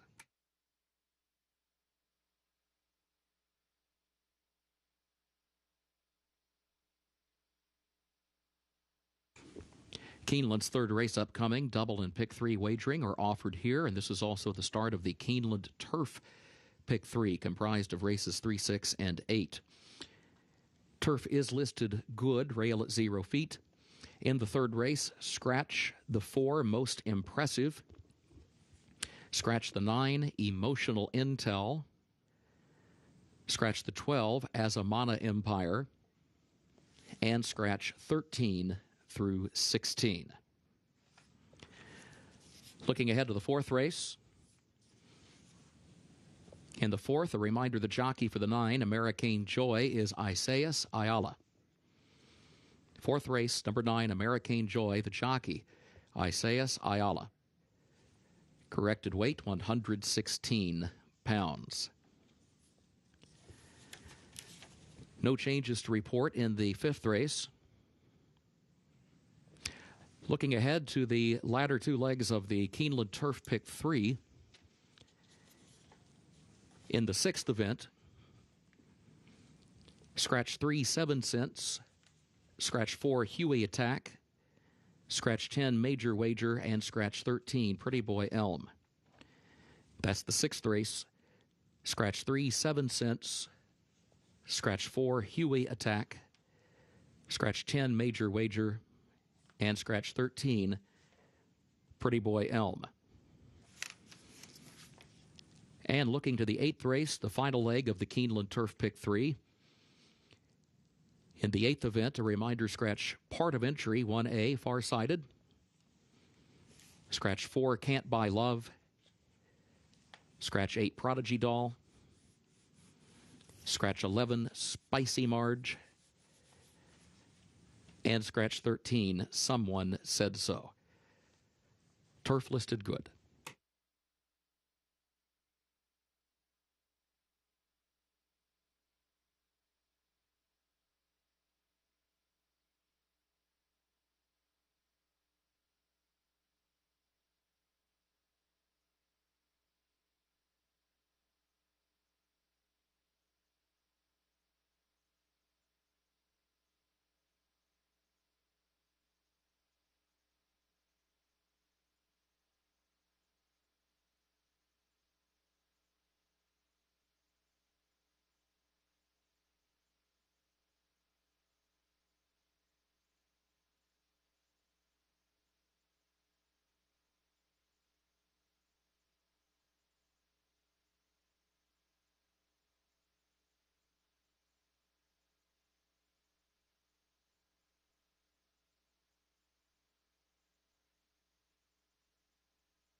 Race number 3, the starts of the all-turf pick 3, $3 minimum wager, races 3, 6, and 8. And we're looking right now at my top selection. That is the 8-horse Keeneland Diana. Big prices all throughout this field, Gabby, because of the fact that Hottie is 1-9. It's the first time we've seen, only the second time I should say, that we've seen 1-9 on the tote board here at Keeneland this meet.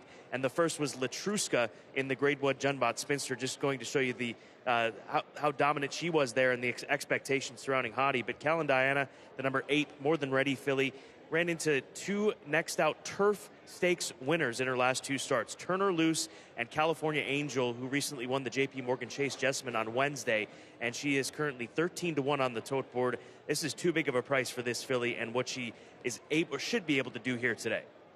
And she was involved in a pretty fast pace. It's funny because her last 2 races, she was off of the pace and a very slow pace, 2 back, and she was forwardly placed in a very fast pace last time out. You don't normally see that happen. So I'm hoping that Ricardo Santana kind of figures out what makes her tick this afternoon. The 5-horse Hottie, we obviously have to go in this direction at some point in time, and I'm sure that she will not be left off of a ticket. Would be shocked as far as the all-turf pick 3 is concerned, because her debut was strong. She did make contact, as we showed on today, Keeneland, with the filly to her outside. She committed a foul. It was a disqualification, and I think a valid one, but if she can produce that same sort of run, she'll be awfully tough here today. She looks great in the paddock, too. Just beautiful filly. Also, great looking coat as well. I mean, she just simply won her race so easily last time out. It was unfortunate that she was disqualified. She did have that infraction, though, at the quarter pole. So, you know, you'd have to agree with the disqualification, but she clearly beat that field, and I think that was a decent field compared to what she faces today. So she is going to be very tough to beat, and I think maybe the single in some of those multi-race wagers, like that all-turf pick 3, as you mentioned. The 10 Candy Kick for Dixiana Farms, a homebred for Dixiana, sent out by Cherie DeVoe. Colby Hernandez gets the opportunity today. She was played on debut. She got bet down to 4-1 and ran pretty well over Kentucky Downs, finishing 4th. That's what I saw as well. It looked like she kind of needed the race from an experience standpoint. Today she's got a decent post with some of the scratches towards her inside. She was bet in her first race, and you never know. I mean, that Kentucky Downs form has been very strong so far over the course of the meet, so I think that could set her up for success today. The 2-horse Abstract Moment, I go in this direction because she, I think, comes out of a key race. That's the race that Mist Haven was able to win, involved in the trouble that she was involved in, the Joe Sharp filly. But this filly was the pace setter, and I think getting out to a route of ground, maybe slowing the tempo down a little bit with Jimmy Graham, she's a contender at 42-1. She will be on the lead. We'll see how long her stamina takes her and whether or not she'll get some early pace pressure. She could get some pace pressure from your top pick in the 8, Keeneland Diana, or one of these other lightly raced fillies or first-time starters, Scott. Danson D's where we will end the conversation paddock side, 36-1 on this filly. What happened in her last race coming away from the gate? She hit the gate really badly. If you go back and watch the head-on, she hit the gate. Dylan Davis hit the gate with his foot really badly, too, so we kind of just wrapped up on her. You have to completely draw a line through her last race. I mean, it was a good race, consumer spending. She came back to win the Salima at Laurel Park, but you really have to weigh her first race much heavier than her second, given the mishap coming out of the gate. It is a race that has one horse taking so much money, 1-5. You go to the second choice, sitting at 10-1. Keeneland Diana, that's the 8. 1-5 on Hottie. It shouldn't change much, maybe 2-5, 3-5 come post time. 13 minutes before this race number 3, which again starts the $3 Keeneland Turf Pick 3. That is made up with this third race, race 6, and race 8.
Horses are entering the track for Keeneland's third race, the Scarteen, maiden special weight, 2-year-old fillies at 1 mile and a 16th on the turf, which is listed good, the rail at 0 feet.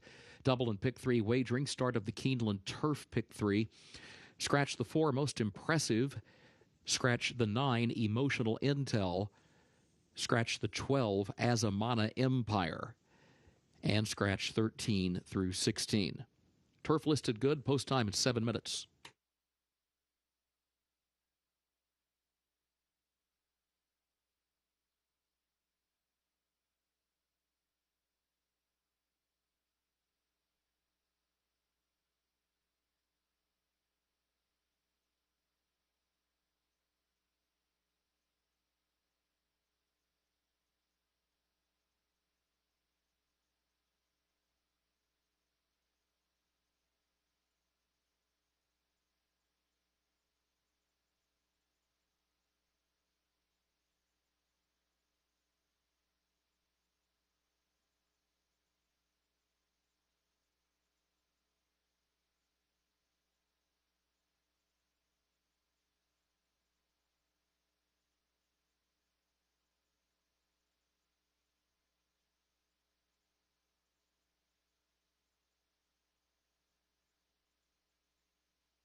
There's a look at the one-horse Dancin' D. Last time we saw her, she was getting worked up on the other side. Norm Cassidy saying she just got a little spooked by a particular area in the paddock, but once they got her away from there, she's been fine, and she's been fine since she came out onto the track. So good to see her out here in full flight as far as a warm-up is concerned with Joe Talamo in the saddle, the daughter of Creative Cause, a Keeneland September sales graduate from 2020.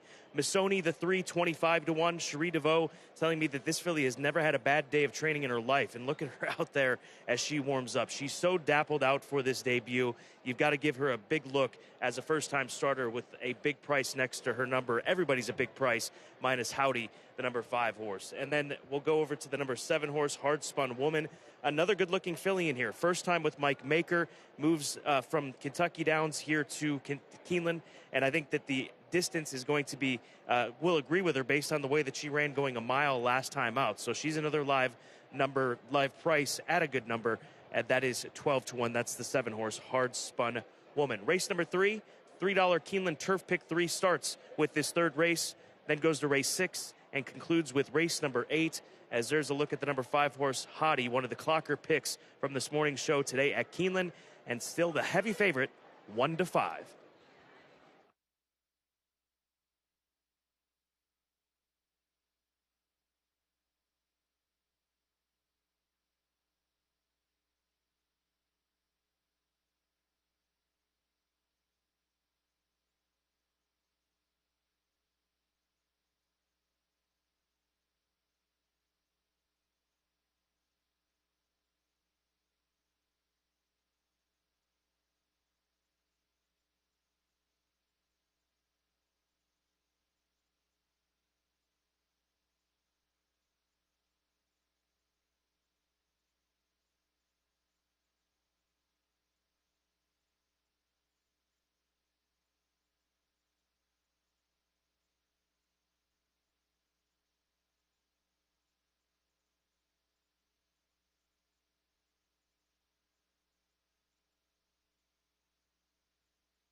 Horses have reached the starting gate for Keeneland's third race, the Scarteen. Start of the Keeneland Turf Pick 3.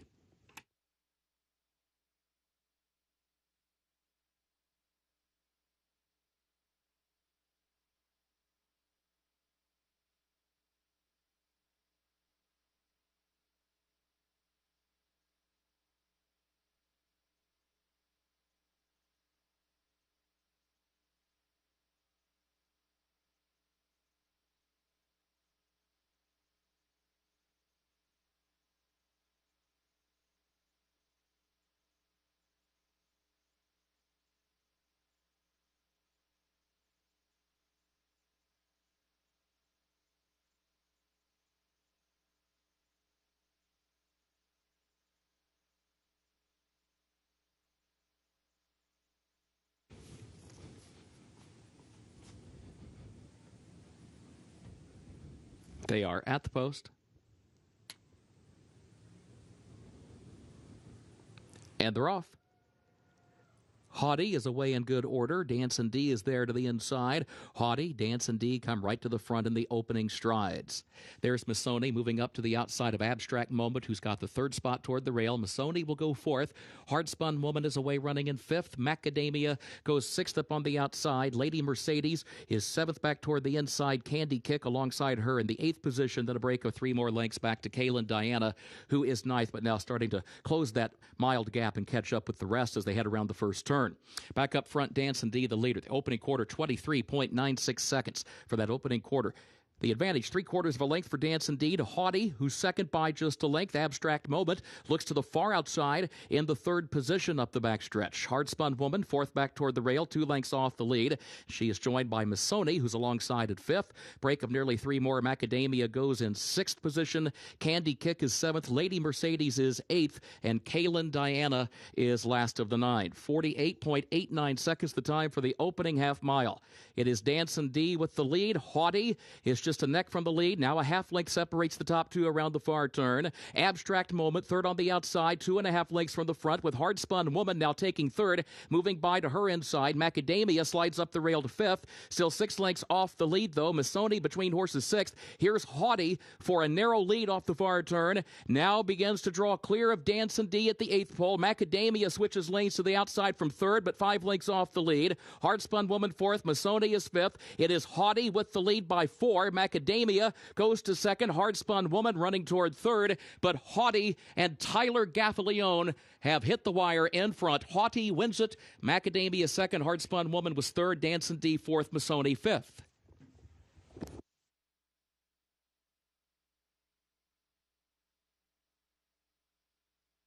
Simply a repeat of what we saw from her on debut when she crossed the wire in front and was ultimately disqualified. No issue with that, though, here today. Easy win for Haughty as she runs to the expectations of the public, going off at odds of 1 to 5. Yeah, actually in her first race, she closed from off of the pace, but today she broke really sharply under Tyler Gaffalione. She established that front-running position, that pressing position against Dancing D to set the tempo early, and then she just showcased her turn of foot late and exceeding expectations here, as she was 1-5, a short price favorite, but a very impressive winner, and I would imagine a single on many of those all-turf pick threes. The favorite delivers in the third.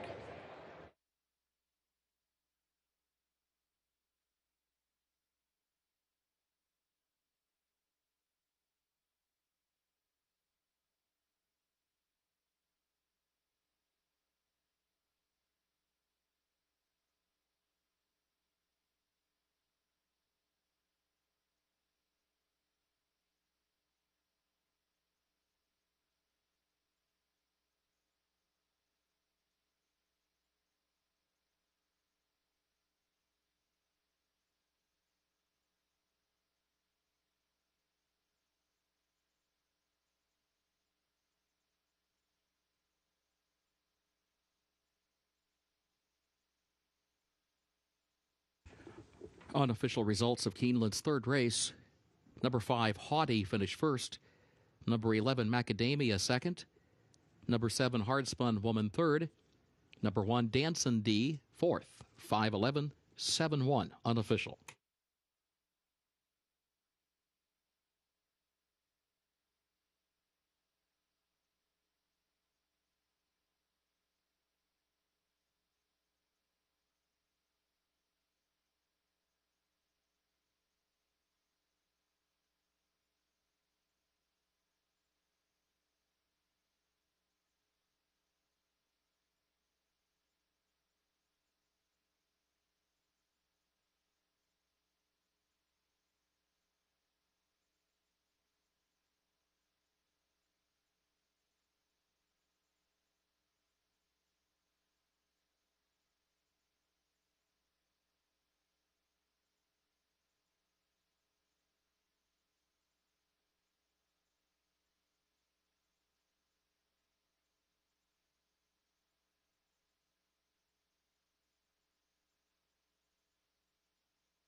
Results of Keeneland's third race official. 5-11, 7-1, the official results.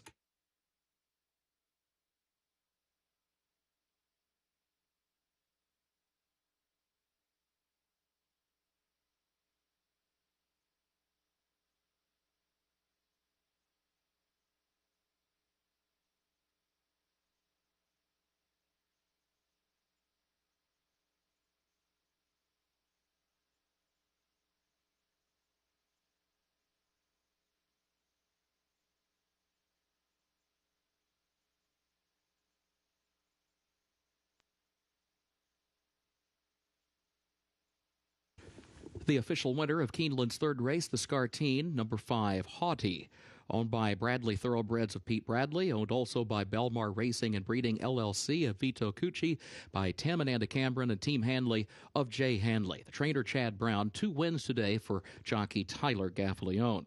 Haughty, a 2-year-old filly by Empire Maker out of Soaring Emotions by King Mambo, bred in Kentucky by Gainesway Thoroughbreds Limited. Mile and a 16th over the turf, listed good.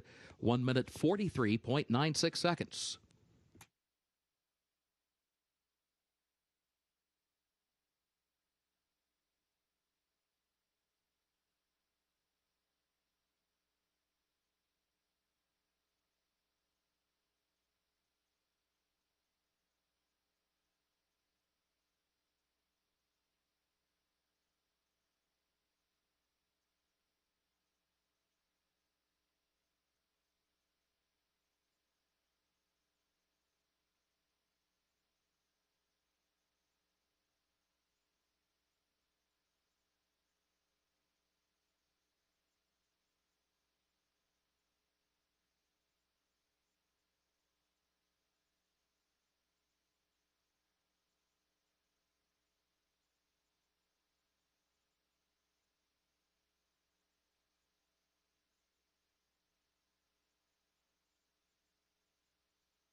In the winner's circle, the Scartine Trophy presentation to the connections of Haughty.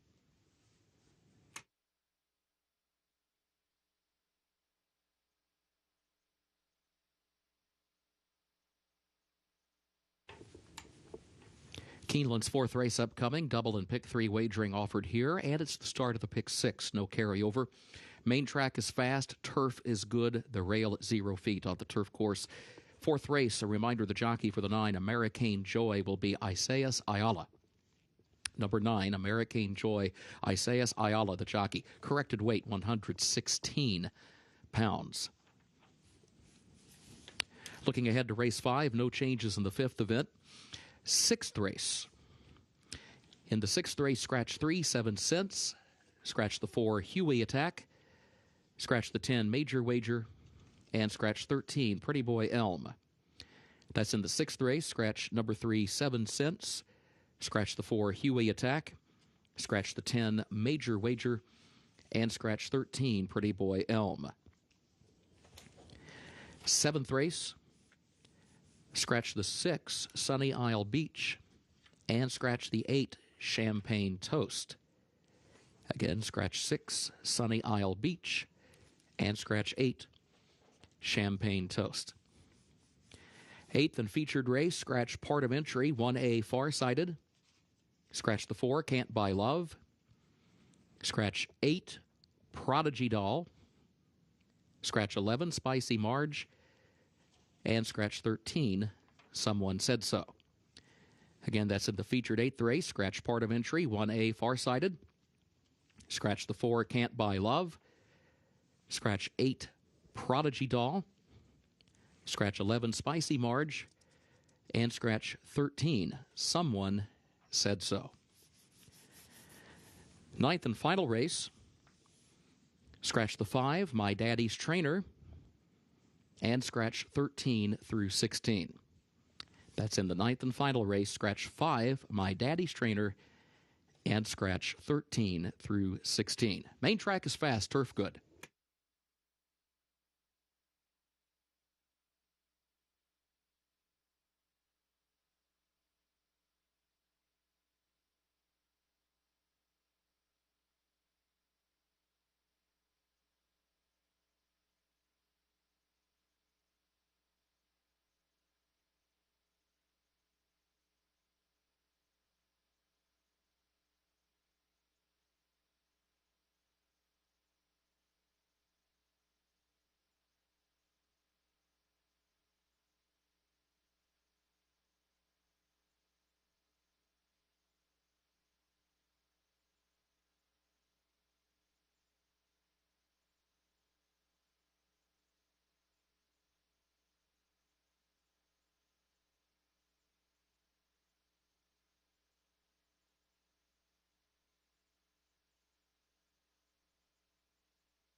Up to race number 4 on this Sunday card, $10,000 claiming event for 3 and up, and they'll be traveling 7 furlongs on the main track. This does begin the pick 6, $1 minimum wager for the final 6 races of the day. We'll start with the number 6 horse, my top selection. Good price on Jack's Advantage right now, around 5-1. Alex Ashard for Ethan West, and this is a colt that cuts back in distance. And this is a barn, when they make this move, Gabby, they're winning it close to 30% of the time. This horse has some sprints back at Lone Star and Houston, Sam Houston, down in Texas, that would figure against a group like this. So I'll trust this statistic and the percentage with Ethan West going route to sprint and winning close to 30% of the time. Yeah, it's a strong angle for the barn. My concern is that his 2 worst races have been his last 2 races since the claim. So he is going to have to turn things around, but I think this is an easier field than what he faced last time out. And yeah, the turn back to 1 turn should help him a little bit. You've got the 8 on top, Oro de Tejano for Randy Matthews. What led you to this 5-year-old gelding? I actually think he's coming out of some of the toughest races, Scott. When you look at those races at Indiana Grand or even earlier this year at Oaklawn, those starter races, starter optional claiming races, those are tough races, especially when you compare them to, say, non-winners of 3 races in a year or non-winners of 3 lifetimes. Some of these horses that are graduating from. I think that this horse actually has a little bit of back class. I know he's only 3 for 39, but to me, this seems like the best level he's been entered in the past, I'd say, year, really. So I think we'll get a good price, and I'll go with him with a little bit of class, really. I've got the second choice as the 7, Distorted Ransom, a horse that you like third. He's trended upwards this year. You know, he missed some time all of last year, but steady improvement over the course of his 4 starts and peaked with a winning performance over Churchill Downs. If he can run back to that effort, he should be rallying off the pace in the end. Seems like it took him a while to get going this season. His first race off the shelf was not great. Neither was his second race. But his last race, he finally put it all together. Did he just meet the right field? I don't know. But he did beat the likes of Papazar, who's one of your favorites in this race today. So Distorted Ransom, maybe he just needed a couple starts to get going in his 7-year-old season. Yeah, let's go to Papazar, the favorite right now in the wagering. First off, the claim for Steve Asmussen has moved around to some good barns. Mike Maker, Carl Broberg, down with Steve Asmussen, a 10-time winner, a proven horse who's made over $310,000. He's been in many different barns throughout his career. 58 starts, 10-time winner, as you mentioned, Scott, but he's still 0 for this year. He's 0 for 10. He's looking for that elusive victory, which, you know, he comes out of a top training claiming barn in Mike Maker, and he enters another top claiming barn in Steve Asmussen. So we'll see. I still think that there shouldn't be that much of a separation between Papazar and the 7, Distorted Ransom. I mean, he beat him fairly and squarely last time out. So this, I think, is a race where you could use the favorite, but also try to go against and find a better price. Let's wrap things up with Any Time, All the Time. That's the 10.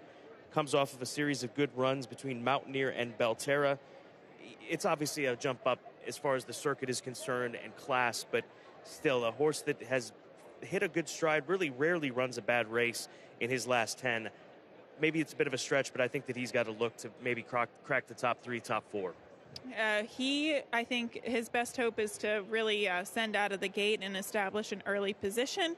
If you like him and he wins, you'll get paid. He's 8-1 right now, and I think he might even drift up off that price as we get closer to post time. We're 13 minutes out right now. Once again, race 4 does start the Sunday pick 6.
Horses are on the track for Keeneland's fourth race, a claiming race for 3-year-olds and up, a price of $10,000, 7 furlongs over the fast main track.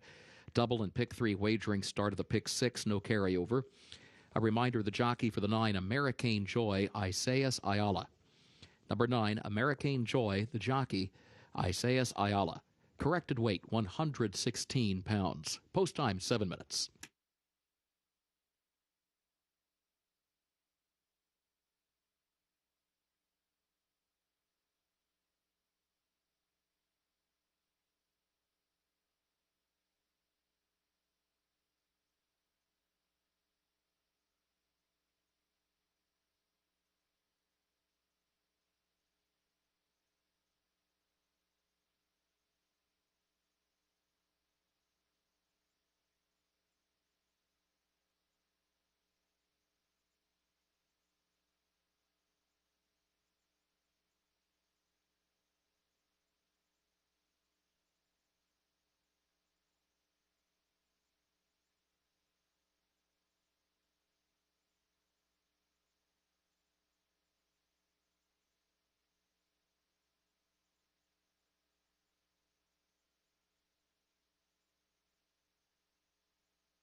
There's the favorite, the 3-horse Pop Bazaar, the class horse of this race, $310,000, 10-time winner, built like a sprinter. He's got that compact build, and he looks well out there. First time out for Steve Asmussen. No reason to knock him in any way, shape, or form as he gets ready for his first starts in the blue and white of Steve Asmussen, the Hall of Famer who also owns this 7-year-old gelding.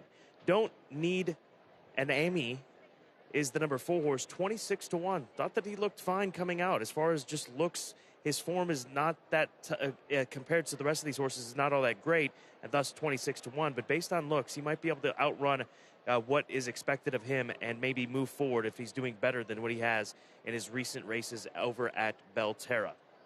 And then finally, the 5-horse Capture the Glory for William Gallagher, another 7-year-old. This is a son of Scat Daddy. This is Tom Leach's long shot pick of the day.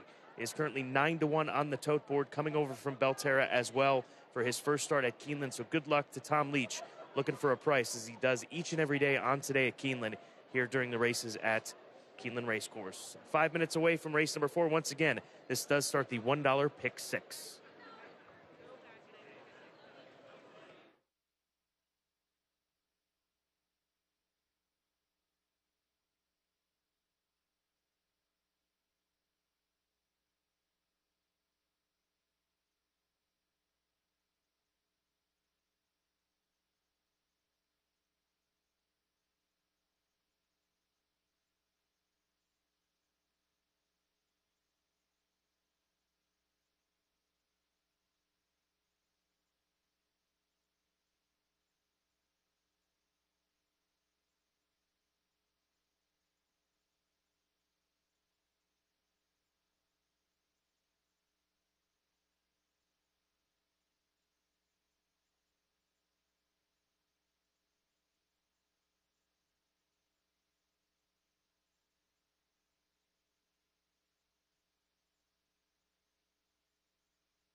Horses have reached the starting gate for Keeneland's fourth race, start of the pick six.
They are at the post.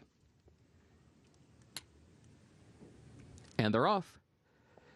Capture the Glory broke sharply, comes out for the lead. American Joy, anytime, all the time, up close. Jack's Advantage is there in the opening strides as well. Don't Need a Name moves up a close third now, down to the inside, moves up to challenge for second. Capture the Glory has the early lead here by a length. Don't Need a Name goes second by a head. Jack's Advantage is third by 2.5 lengths as they head up the backstretch. Anytime, all the time, fourth by just a head to the outside of American Joy in fifth. Papazar, sixth against the rail, nearly 8 lengths off the lead to the far turn. Then Distorted Ransom, Vaquero Flies comes next, followed by Oro de Tejano up on the outside. Estilo Peligroso is last. 22.82 seconds the time for the opening quarter.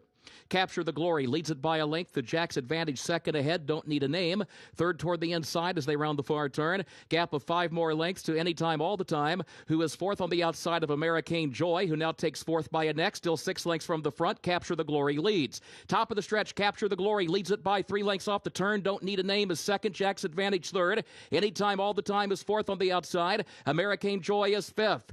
It is Capture the Glory, a 5-length lead, rolling by the 8th pole for John McKee. Capture the Glory on top by 5 to Jack's Advantage. Then Don't Need a Name who's down toward the rail, challenging for second. Capture the Glory in front by 6. Capture the Glory to win it. Capture the Glory. Home well in front. Going to be close for second. Either will be Jack's Advantage or Don't Need a Name for that runner-up spot.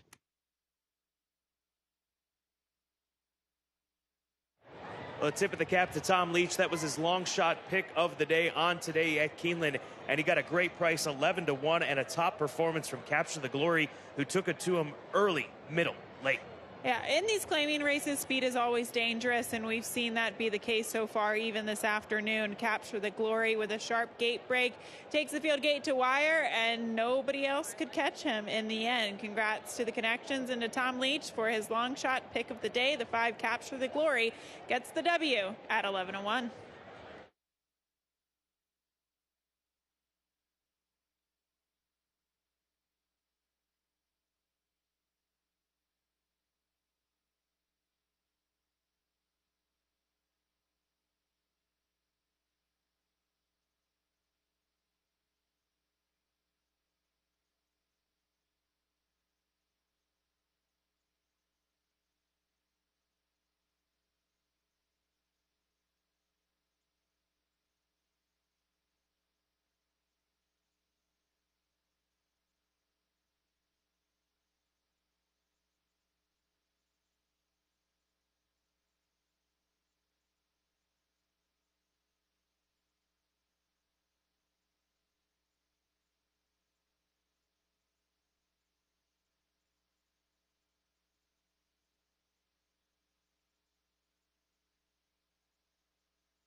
Unofficial results of Keeneland's 4th race. 5 Capture the Glory was first. 6 Jack's Advantage second. 4 Don't Need a Name was third. 9 American Joy fourth. 5, 6, 4, 9 unofficial.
In the winner's circle for Keeneland's 4th race, 5 Capture the Glory, owned by Aliana Racing Stable LLC of Emmett and Elizabeth Gallagher and others, trained by William Gallagher, John McKee, the jockey.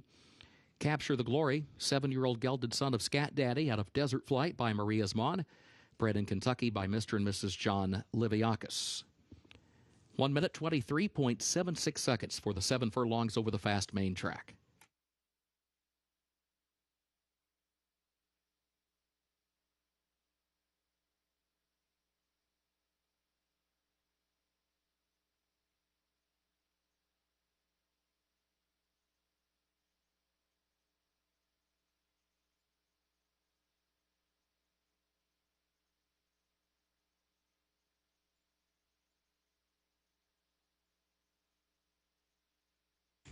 Results of Keeneland's 4th race official. 5, 6, 4, 9. The official results.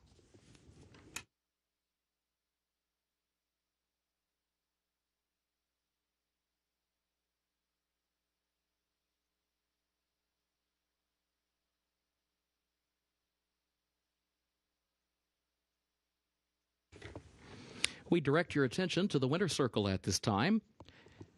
Today is Kids Club Family Day, presented by Kentucky Children's Hospital. Keeneland thanks Kentucky Children's for their continued support of the Kids Club program. Joining us today are Dr. Lindsay Ragsdale, Pediatric Advanced Care Team Director, and Dr. Callie Rizzosa, Medical Director of the Congenital Heart Clinic. They are joined by Krista Marilla, Vice President and Chief Marketing Officer, and Kara Heisenbuttel, Director of Patron Experience of Keeneland.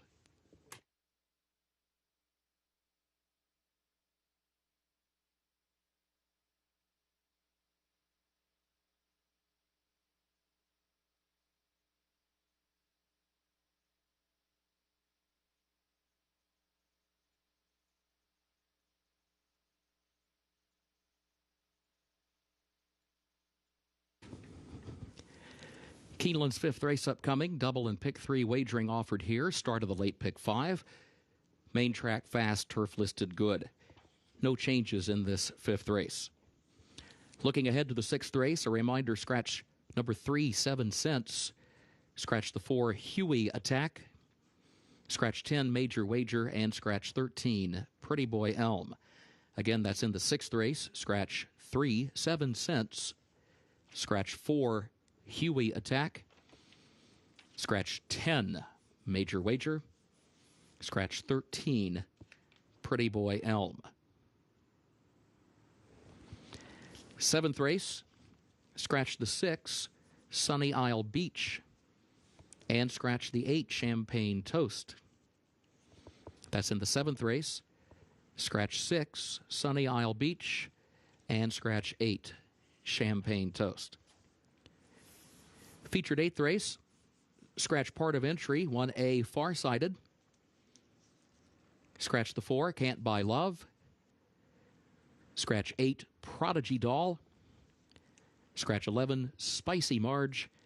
And scratch 13, Someone Said So. That's the featured eighth race. Scratch part of entry, 1A Farsighted. Scratch the 4, Can't Buy Love. Scratch 8, Prodigy Doll. Scratch 11, Spicy Marge. And scratch 13, Someone Said So. Ninth and final race, scratch the 5, My Daddy's Trainer. And scratch 13 through 16. That's the ninth and final race. Scratch 5, My Daddy's Trainer. And scratch 13 through 16.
Race number 5, start of the late pick 5 here today at Keeneland Racecourse in a pretty wide open event. We're looking at two to three horses right now.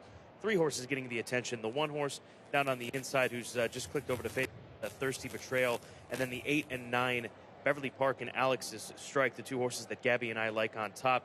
Gabby, Beverly Park, colt by Munnings, he's on a roll right now, and we talked about this morning. A lot of times you'll see these horses get good out of claiming races, jump up into starter allowance conditions, and win consecutive races, and that's what trainer and owner Norman Cash has on his hands right now. A colt that he claimed for 12-5, has won 3 in a row for him, 5 in a row all together, dating back to when he was with Dane Kabisky. The question for him, though, is can he get 6.5 furlongs, ultimately, because he just got there last time out when he had to go very fast, and there's a chance that he may have to go that fast here today.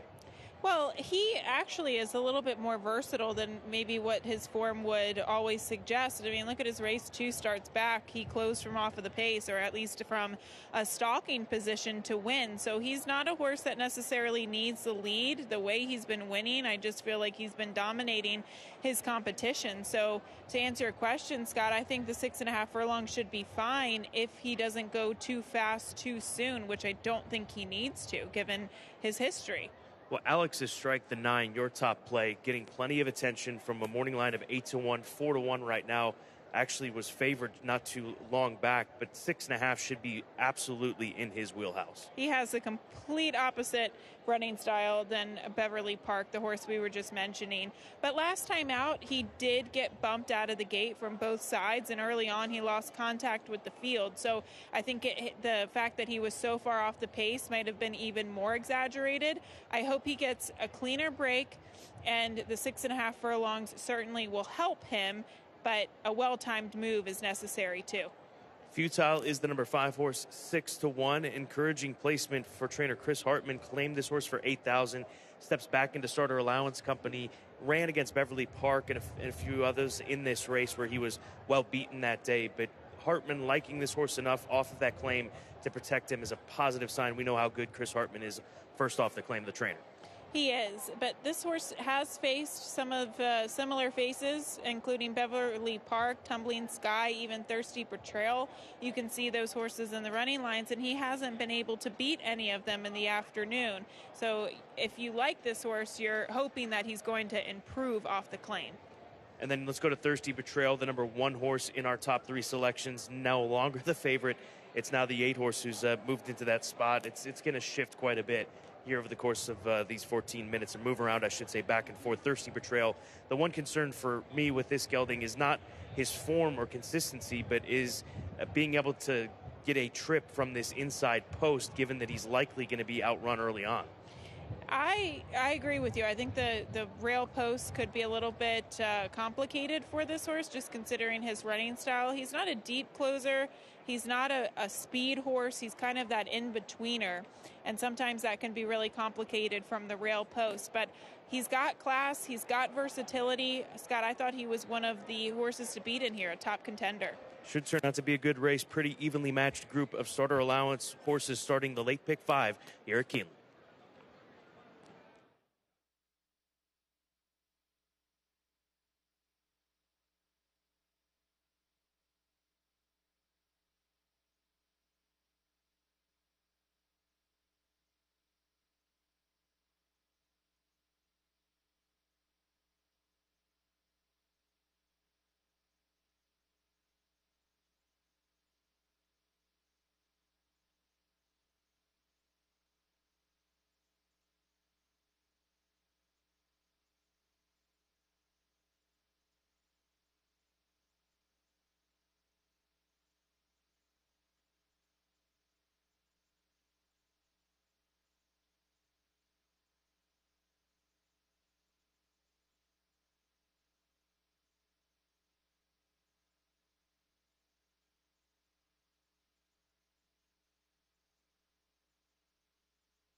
Horses are on the track for Keeneland's fifth race. Starter allowance, 3-year-olds and up, 6.5 furlongs over the fast main track.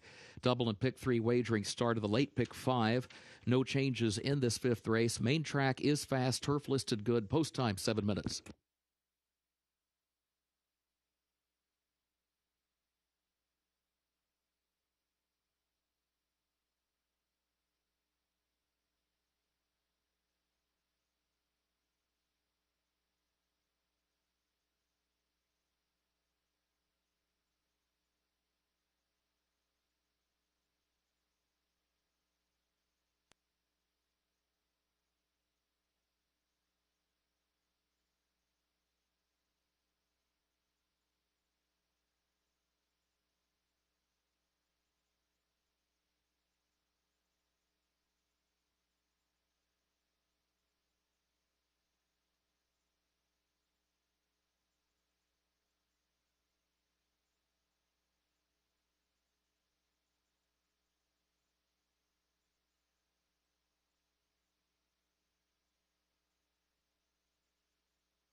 Out here on the front side for race number 5, 6 minutes to post, and we still see this back-and-forth battle for favoritism between the 1 and the 8. There's the look at Thirsty Betrayal. His trainer, Matt Shire, telling me that he felt a little unlucky to draw the rail, but at least he's not a speed horse who needs to get early position. He likes to come from off the pace, and he sounded pretty positive about the way that this gelding should be able to handle this inside draw. He also said he was a little shocked at how tough this race came up because it is there because of the depth of this field. So we'll see how this runner handles this. Current 3-1 co-favorite along with the number 8 horse, Beverly Park, who, as we know, he's got speed.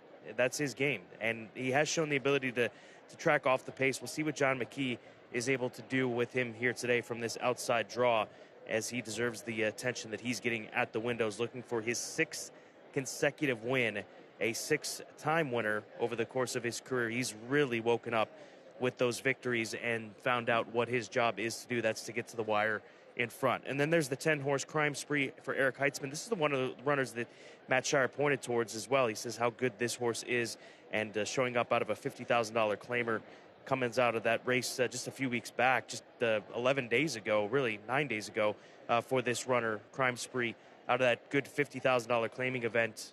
He should fit this group. He's a good price, good-looking son of Fort Larned, 3-year-old Crime Spree 8-1 right now on the tote board. Once again, very competitive race, good wagering race. Good luck in the 5th. And also, last reminder, this does start the late pick 5.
Ladies and gentlemen, your attention, please. A late scratch in Keeneland's 5th race, scratch number 10, Crime Spree. Keeneland's 5th race, scratch number 10, Crime Spree, scratched by the veterinarian.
Horses have reached the starting gate for Keeneland's 5th race, start of the late pick 5.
They are at the post. And they're off. Hugh B comes out for the lead. Tumbling Sky is right there, and Beverly Park up on the outside. Tumbling Sky scoots up the rail, has the lead. Hugh B goes second in between horses. Beverly Park third up on the far outside. Then a break of 3 more lengths back to Thirsty Betrayal, who's 4th. Moving up 1 spot down to the inside of 2 Dot, who's in 5th. Futile against the rail is in 6th. Artie's Lady is in the 7th position. Alex's Strike is 8th, and Weapon is last of the 9. Here's Beverly Park right alongside of the leader, Tumbling Sky. The opening quarter went in 21.96 seconds. Tumbling Sky ahead in front. Beverly Park is there on the outside. A break of 8 more lengths then around the far turn. Back to Futile and Thirsty Betrayal. That pair trying to chase down the top 2 at the top of the stretch. Still 6 lengths between that 2 sets of 2 as they move off the far turn, with Beverly Park a narrow lead. Now Beverly Park's trying to work free, but here comes Futile. Futile's looking toward the inside as they move by the 8th pole. Beverly Park, Futile works to the inside second, and Thirsty Betrayal third is still 3.5 lengths away. Beverly Park in front for John McKee at the 16th pole. Beverly Park hangs tough. Futile still trying toward the rail second. Thirsty Betrayal third. Then Alex's Strike at the wire. Beverly Park to give John McKee a second winner on the card. After that, it was Futile across the line in second. Thirsty Betrayal was third. Alex's Strike was home in 4th. A wonderful performance from Beverly Park, arguably the best of his career, even in the midst of a 6-race win streak. He sat off the 2 who set the pace early on, and boy, did he kick on clear nicely here to win this tough starter allowance race. This has been a very nice claim for Lynn Cash. Now this horse is sitting on multiple victories since the claim as well. Beverly Park also proved that he had a rating gear. He rated off of the 2 in the early stages of the race and then kicked on from there. But still, Scott, I think it's important to be forwardly placed on this main track today. Some of these horses who are trying to make up ground are just not able to do so. But the 8 Beverly Park showcases class today, 8519 unofficially for the 5th.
Unofficial results of Keeneland's 5th race. Number 8, Beverly Park was first. Number 5, Futile was second. Number 1, Thirsty Betrayal third. And number 9, Alex's Strike fourth. 8519 unofficial.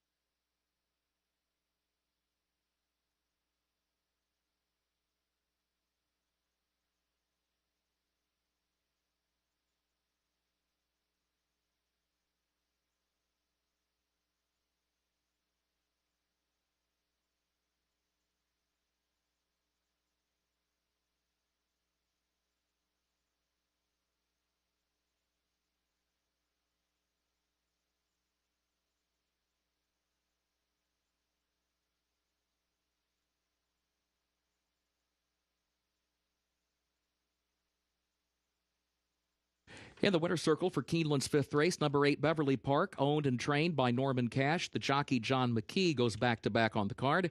Beverly Park, a 4-year-old son of Munnings, out of Madera Park by Langfuhr, bred in Kentucky by Ray Hansen and George Gilbert. 6.5 furlongs over the main track, listed fast, 1 minute 17.18 seconds, and the results are official for race 5, 8-5-1-9, the official results for Keeneland's fifth race. Keeneland's sixth event upcoming. This will start the late pick 4. Double and pick 3 wagering also featured here. The turf is listed good. Rail at 0 feet. A reminder, in the sixth race, scratch 3 7 cents. Scratch 4 Huey Attack. Also scratch 10 Major Wager. And scratch 13 Pretty Boy Elm. Looking ahead to the seventh race. In race 7, scratch the 6 Sunny Isle Beach. And scratch the 8 Champagne Toast. Scratch the 6 Sunny Isle Beach and scratch the 8 Champagne Toast. Featured 8th race. Scratch part of entry 1A Farsighted. Scratch the 4 Can't Buy Love. Scratch the 8 Prodigy Doll. Scratch 11 Spicy Marge. And scratch 13 Someone Said So. Ninth and final event. Scratch the 5 My Daddy's Trainer. And scratch 13 through 16. That's the ninth and final race. Scratch 5, My Daddy's Trainer, and scratch 13 through 16.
The November sale is a destination event for buyers and sellers around the world. The ambiance during the September sale was incredible. As we move into Keeneland November, I think people will find a new experience, a new atmosphere, new optimism. Anybody who participates, buying and selling. When they participate in Keeneland, they're reinvesting in the industry. That is the mission. It allows us to build for the future, and the future is bright. The future is bright at Keeneland November.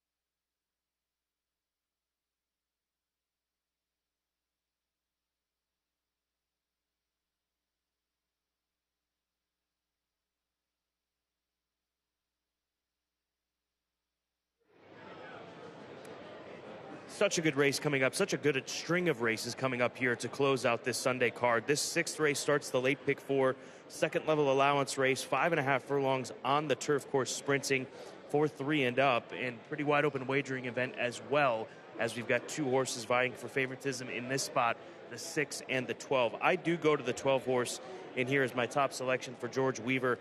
Outside draw, you'd rather be a little bit further in, I understand that, but it shouldn't be that big of a deal here today. Adding blinkers with George Weaver trainees, 22% of the time they get victories. Tyler Gaffleone seeking his 3rd win on the day here at Keeneland. Gabby, I like this horse, and he comes out of a live race as well at Saratoga. He does. The biggest hindrance to him is the post position, but the blinkers go on him, and he does come in off the freshening since August, so he should be able to be very sharp out of the gate. And Tyler Gaffleone, we know how aggressive he has been over the course of this past meet, so it's probably the best case scenario for a competitive Saint given that poor post position, and he does have a lot of class. I thought this race was very difficult to get through, though, Scott. You go to the 6 horse Super Dormy. I have this horse in my pick 4, but not in the top 3. But I can understand why folks would want to gravitate towards him. Also, the equipment change happening here with this colt. Blinkers going on. It comes out of some tough races, including 2-back, a race that was taken by Gear Jockey, who picked up a stakes win at the Kentucky Downs meet recently. Super Dormy hasn't hit the winner circle since the fairgrounds last February, so it's been a while since he's been in there. But I do think that his last race was okay. It says bold bid between and then hung. To me, 6.5 furlongs is just a little too far, and you could see that from watching his last replay, which we showed on today at Keeneland. So the blinkers on, I think, will help motivate him to pass horses and maybe even be a little bit more forwardly placed, Scott, so he doesn't have so much work to do at the end of the day. American Mandate has some back races that could get him right there, and I'm hoping that this number 2 horse American Mandate can get back to that form off the 5-month layoff. Perhaps that's what he needed, coming in fresh, and if he does, he could fire a big one for good connections. He's been against Super Dormy, Shackelford's Joy, and Competitive Saint, and he hasn't gotten the better of them yet. But he does come into this race off of a fresh name, so we'll see what he can do here for trainer Steve Asmussen. And then finally, let's touch on the rail horse, Shackelford's Joy. Another good price, 5-1. Good race last time out at Kentucky Downs. Is that just what he needs? I mean, that's the question mark. His 2 best races recently have come at Kentucky Downs, going 6.5, but he has some back races, too, that could point you towards him, a horse that will likely be coming from off the pace from that rail draw. I just think he's going to have so much work to do with that rail post position, and given his running style, cutting back to 5.5 furlongs. The class is there. He is a very nice horse, and he fits with these. He's just going to have to get a good trip under Rafael Bejarano. Don't miss out on this sequence coming up. Any one of these races, they are fantastic races. They are competitive and should provide some good value as far as post-time odds. 14 minutes away from the start of the late pick 4, which begins here with race 6.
Horses are entering the track for Keeneland's 6th race, the 4-star, an allowance for 3-year-olds and up, 5.5 furlongs over the turf, listed good, rail at 0 feet.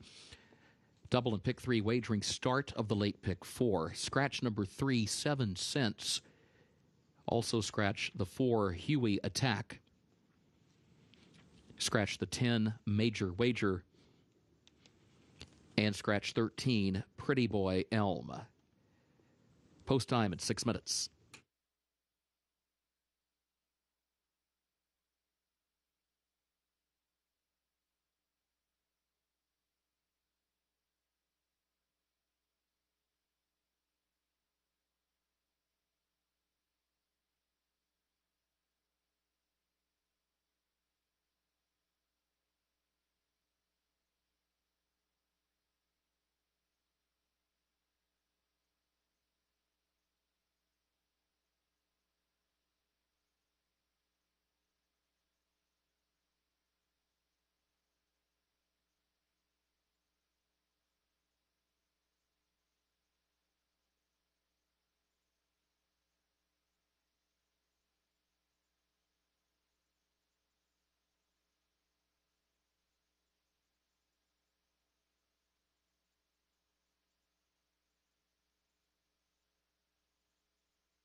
We go straight to Gabby Gaudet's best angle of the day, the number 6 horse, one of many that look very good in this race. He is the current 2-1 favorite carrying the Live Oak Plantation Silks. I'm actually surprised that he is the 2-1 favorite, but I think he fits this race for sure. And as you can see, he's outfitted with the blinkers on for the first time today, just regular French Cup blinkers. He's getting a good warm-up under Adam Beschizza. He better hang on because he's trying to take off with him a little bit. But I don't mind that. It just gets everything going, which you need it to go very quickly at a 5.5 furlong turf sprint. We move to the 7-horse Midnight Patriot for Jesus Castellan in the saddle. Looks good. If you're looking for a long shot that figures against this group, 15-1 is the number he sits at. And his last race sprinting in a situation like this, he was a winner up at Indiana Grand in mid-June. Yeah, he was walking out to the main track here just a moment ago, passing us, Scott, and his coat was just shining and glistening in the sun. He just looks like a healthy, happy horse, and that's what you want to see. Double digits right now at 16-1. Love how he's acting, too. And then finally, Competitive Saints. We see him with those blinkers. Pretty good cup on him. It's not a short cup, so a drastic change for this gelding, which just might be needed to be able to win from this outside draw as he just tips down to 2-1. That'll help him with his speed coming out of the gate for sure. And he is, of course, one of the main contenders in here, 2-1, co-favorite with the 6. Good pull in the pick 4. 3 minutes to get those wagers in, and a very good sequence of races to close out this Sunday card, these next 4 races. Good luck. 3 minutes to post, race 6.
Horses have reached the starting gate for Keeneland's 6th race, the 4-star, start of the late pick 4.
They are at the post, and they're off. Tawee comes out running for the lead. Competitive Saint has early speed as well. League of Shadows away 3rd. There's American Mandate up close in 4th. Midnight Patriot away running in 5th. Shackleford's Joy 6th. Super Dormy toward the far outside is in 7th. Natural Power is 8th. Goalie last of the 9. Back up front. Tawee against the rail. Leads at a half length. League of Shadows 2nd, a length and a half. Competitive Saint 3rd. Opening quarter in 21.78 seconds. American Mandate 4th to the inside. Around the far turn, just 2.5 lengths off the lead. Midnight Patriot is a lane off the rail in 5th. Super Dormy looking toward the far outside from 6th toward the center of the pack. 8 lengths off the lead as they turn for home. Then Shackleford's Joy back toward the inside. Tawee is the leader by 3 lengths coming to the 8th pole. Competitive Saint, American Mandate to the inside. Super Dormy still trying to get on track. Natural Power to the far outside. Here's Competitive Saint. Here's League of Shadows. Competitive Saint, League of Shadows 1-2. Late charge Midnight Patriot. Competitive Saint, Midnight Patriot. Then Shackleford Shackelford's Joy, Competitive Saint, Midnight Patriot to second. Competitive Saint wins it by a neck. Midnight Patriot second. Multiple horse photo to separate third and fourth. It was not an easy trip, but he worked for it and pulled this one off. Competitive Saint, he was wide as we expected with his outside draw, but he's got Tyler Gaffalione lifting him to the wire as Tyler picks up his third win on this Sunday afternoon. Yeah, I think we had an over-under 3.5. Well, I took the over. We'll see how the rest of the day goes here for Tyler Gaffalione. But so far, so good. He guides this horse to victory. And a nice performance, runner-up, the number 7, Midnight Patriot. Looked like at one point he was going in the wrong direction, but he re-rallied to get up for second at a nice price of 23-1. Competitive Saint with the win, race 6.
Unofficial results of Keeneland's 6th race. 12 Competitive Saint was first, 7 Midnight Patriot second, 1 Shackelford's Joy third, 5 Natural Power fourth, 12-7, 1-5 unofficial.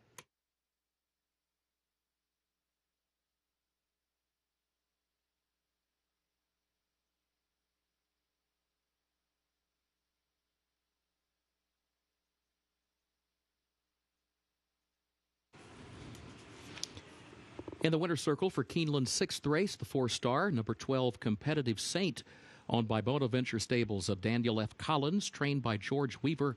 3 wins today for jockey Tyler Gaffalione. Competitive Saint, a 4-year-old gelded son of Competitive Edge, out of WW Old School by Royal Academy. Winner bred in Kentucky by Patrick Durbin and James Lynch. Keeneland November breeding stock graduate Competitive Saint gets the 5.5 furlongs over the turf, listed good, 1 minute 3.43 seconds. Results official for race 6, 12-7, 1-5, the official results for Keeneland's 6th race.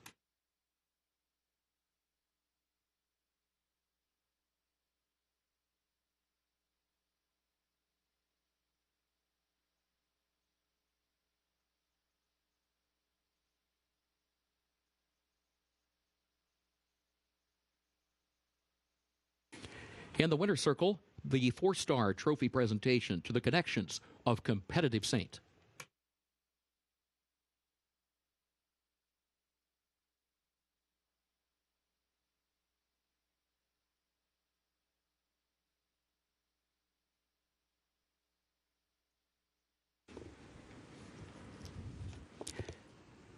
Keeneland 7th race upcoming. This will start the last of the day's rolling pick threes. Main track is listed fast. Race 7 will finish in the short stretch of the first wire. Scratch the 6, Sunny Isle Beach, and scratch the 8, Champagne Toast. Scratch the 6, Sunny Isle Beach, and scratch the 8, Champagne Toast. Featured 8th race.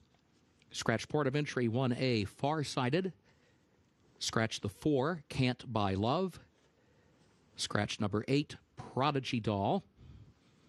Scratch the 11, Spicy Marge. And scratch 13, Someone Said So. 9th and final race. Scratch the 5, My Daddy's Trainer. And scratch 13 through 16. A reminder, carryover in that 9th race for the Toyota Super High 5, $17,574.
Race number 7 back onto the dirt course, 1 mile the distance, or entry-level allowance condition does start the final pick 3 of the day. And not shocked that the 5 Frost Point is being bet down to 2-1 right now.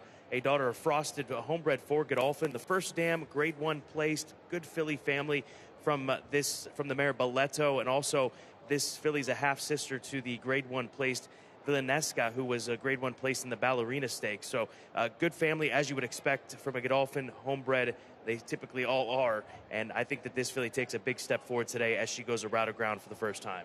But she will have to take a big step forward in order to win here today, Scott, and it is kind of a tough test for her as she is going 2 turns for the first time, and in her last 2 starts, she hasn't really gotten out of the gate very well, especially last time out. 2 starts back, it really wasn't her fault. She was bumped coming out of the starting gate. The one thing that concerns me about her running style, especially when you look at her first race, she had a wicked turn of foot closing from off of it to get the win. And sometimes we can see that run stifled when you stretch out to 2 turns. So I'm still on the fence whether or not this filly's going to wind up being a better 1-turn horse or a 2-turn horse. And we're talking about a horse that could be, potentially a heavy favorite. Just pay attention to the odds. Right now, I think 2-1 is fair. You've got 5-1 on your top play, Trumpet Lily. She has gone long before, and she's caught off tracks in her last 3 races. Last time she ran on a fast main track is when she broke her maiden at Oaklawn. I just think that this could be a pretty quick pace. We could see speed come from the 2 Super Quick, the 3 Tell Me on Sunday, and the 7 Trumpet Lily could potentially just sit that perfect trip, either stalking or pressing the pace. I think she can rate. She hasn't done it recently, but I think she should be able to. Last time out, she wasn't able to do that with post 2 of 10. She had to go, and she got involved in very quick fractions going the mile over sloppy sealed track at Churchill Downs. So she finally gets back to a fast main track. I think it's her preferred surface, and she's got a little bit of talent here. Dame Cinco, a bit unlucky with her post draw on the quick run up to the first turn. Gets a little relief with the 2 scratches to the inside. The 11 now leaves from post 9, but she finally broke her maiden last time out. And, it took some time because she ran into some very good fillies, Abrogate, Little Tootsie, to name a few in her first few races. And I think she's gotten better with the added distance. We'll see what Brian Hernandez Jr. is able to do with this outside draw and how much ground she will lose into that first turn.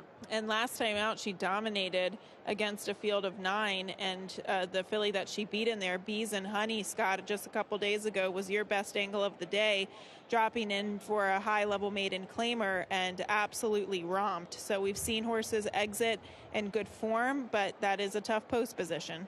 As Super Quick, the number 2, gets a solid post, given this filly's ability early on in races. She ran off the screen when breaking her maiden in the slop in her most recent starts, and we'll see if she's able to back that one up with a solid performance against winners for the first time. 7-2 seems about right on Super Quick. Yeah, when you look at her races so far this year, obviously she was given time from October from last year to June this year, and 2 turns off of a really long layoff can be tough. That's what we saw from her in that race back in June at Churchill. And not to mention the winner of the race, she actually recently finished second in a stakes at Churchill Downs with a 91 buyer. So that maiden special weight came up to be tough. I don't think she's a 1-turn horse. That was why she had a poor performance at Saratoga.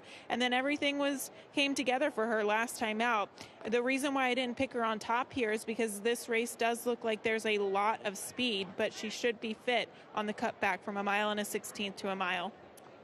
Another very good group of fillies competing here, top pedigrees, and we expect a strong performance needed to come away with the victory here today in race number 7.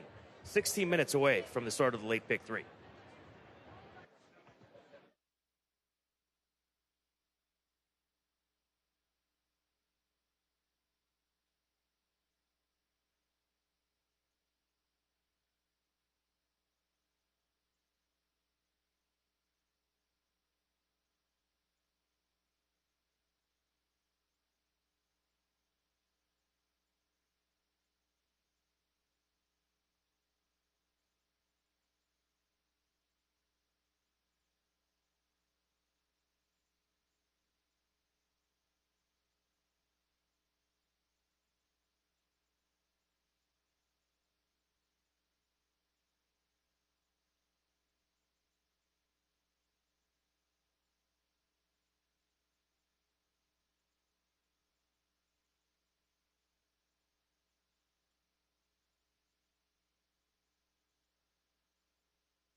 Horses are on the track for Keeneland's 7th race, the Elm Tree, an allowance for fillies and mares age 3 and up. 1 mile over the fast main track. Race will finish in the short stretch of the first wire. Double and pick 3 wagering. This starts the last of the day's rolling pick 3s. Scratch the 6, Sunny Isle Beach, and scratch the 8, Champagne Toast. Scratch the 6, Sunny Isle Beach, and scratch the 8, Champagne Toast. Post time is 6 minutes.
Field is warming up on track for the 7th race today to kick off the final pick 3 of the afternoon. A mile on the main track for this first level allowance race.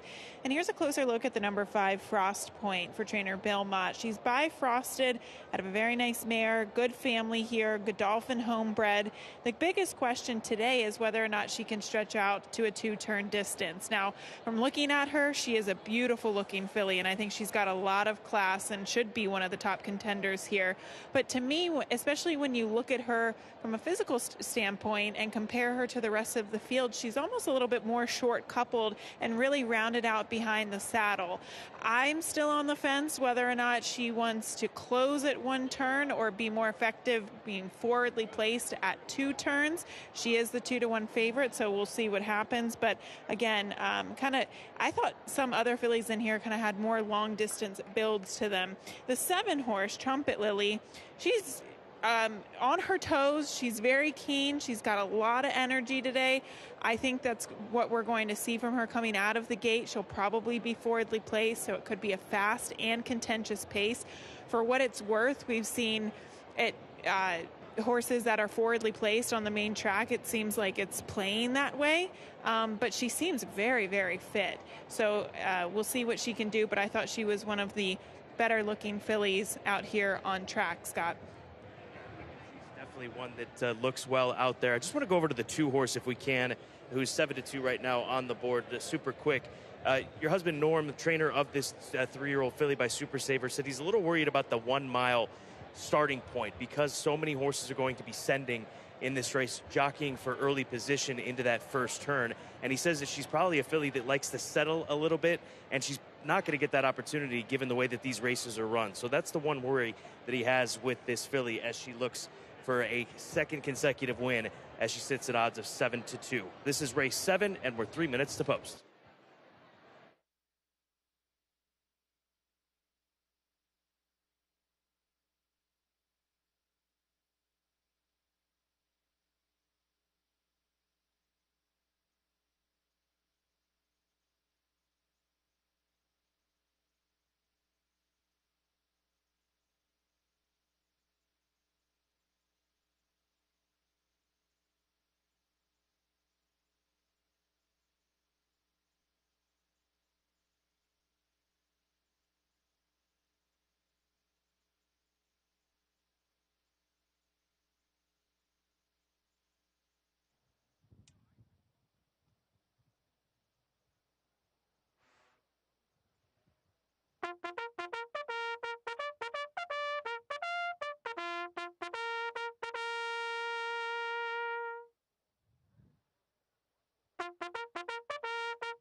Horses have reached the starting gate for Keeneland's 7th race, the Elm Tree.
First wire, they are at the post.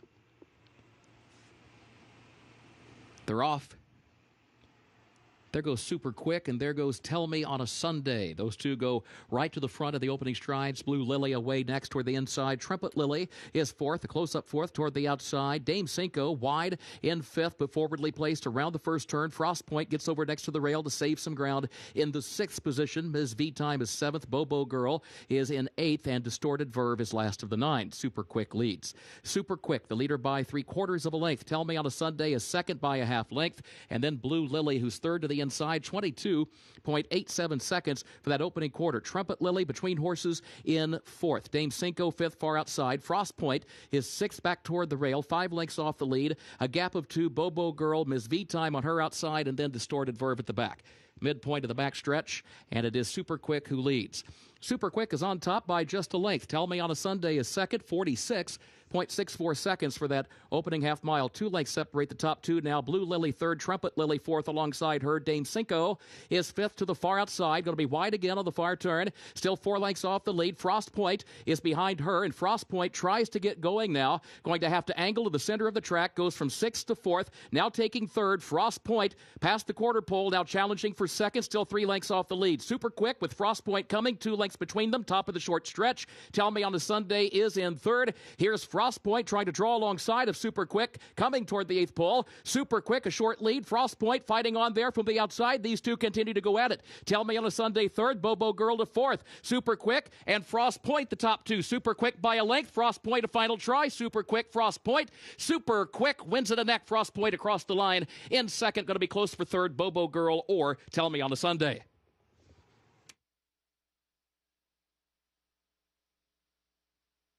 Well, the one thing I can tell you, Gabby, these are 2 nice fillies that hooked up at the top of the stretch just as they straightened for home. Super Quick. The second quarter is probably what got her home in the end, as she had to go quick to establish that lead. But this was a heck of a run from the 5-horse Frost Point. She got shuffled on the turn. I thought she was completely out of it, but somehow found herself back into the race. I agree with you. There were a lot of concerns that I was thinking, Scott. I thought they were just going too quick, especially at the mile distance here. But Super Quick had enough class to hang on the late challenge of the number 5, Frost Point.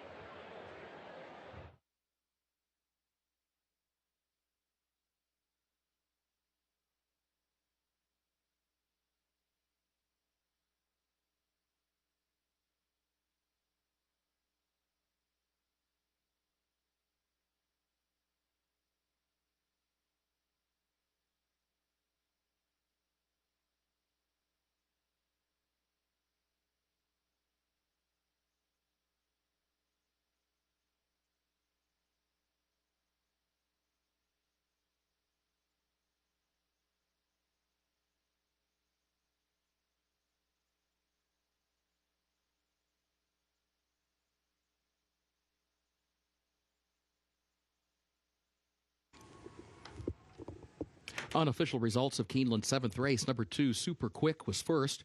Number 5, Frost Point, was second. Number 3, Tell Me on a Sunday, third.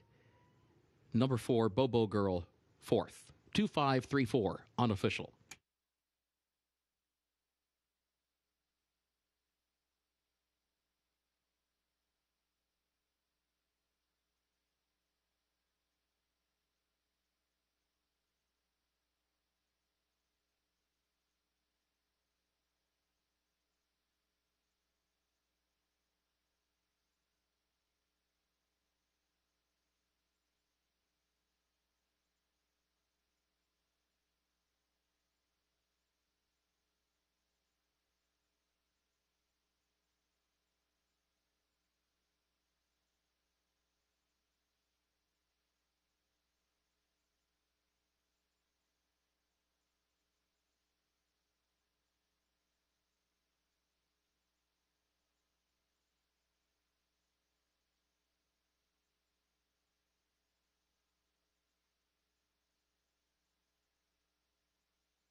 In the winner's circle for Keeneland's 7th race, the Elm Tree.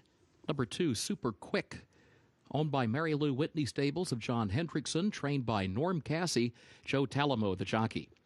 Super Quick, a 3-year-old filly by Super Saver out of Quicktown by Cape Town, bred in Kentucky by Mary Lou Whitney Stables, LLC. 1 mile over the fast main track, 1 minute 38.14 seconds.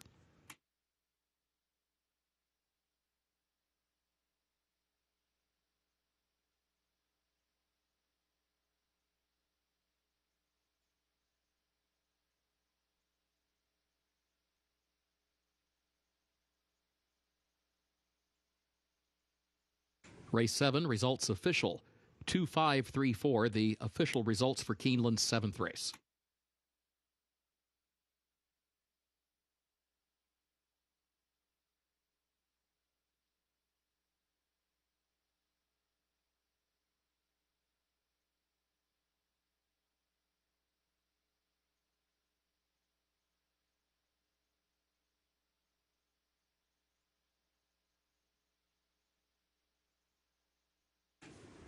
In the winner's circle, the Elm Tree Trophy presentation to the connections of Super Quick.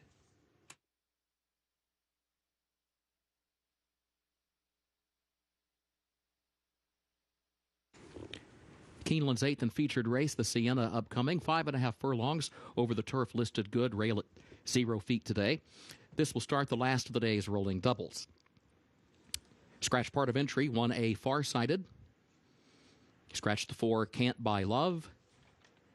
Scratch the 8, Prodigy Doll. Scratch 11, Spicy Marge.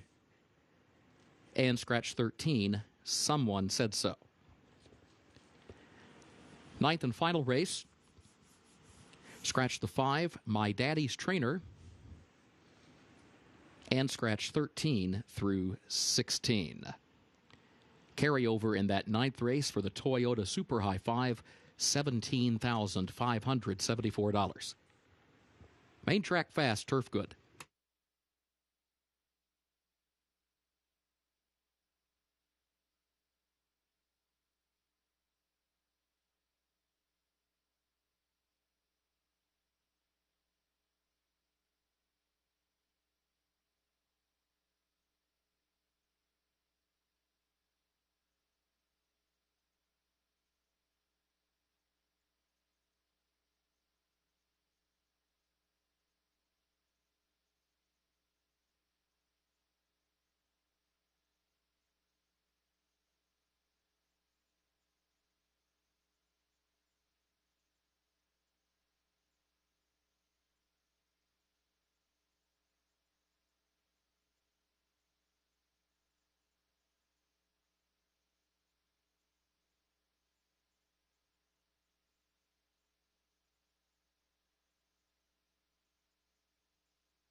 Good featured race coming up next. Race number 8, 18 minutes to post. They'll be sprinting on the turf course. Straight 3-year-old fillies, non-winners of a graded sweepstakes, non-winners of graded stakes is the restriction. Illegal Smile, my top play, is 5-2 right now as the favorite for Wesley Ward.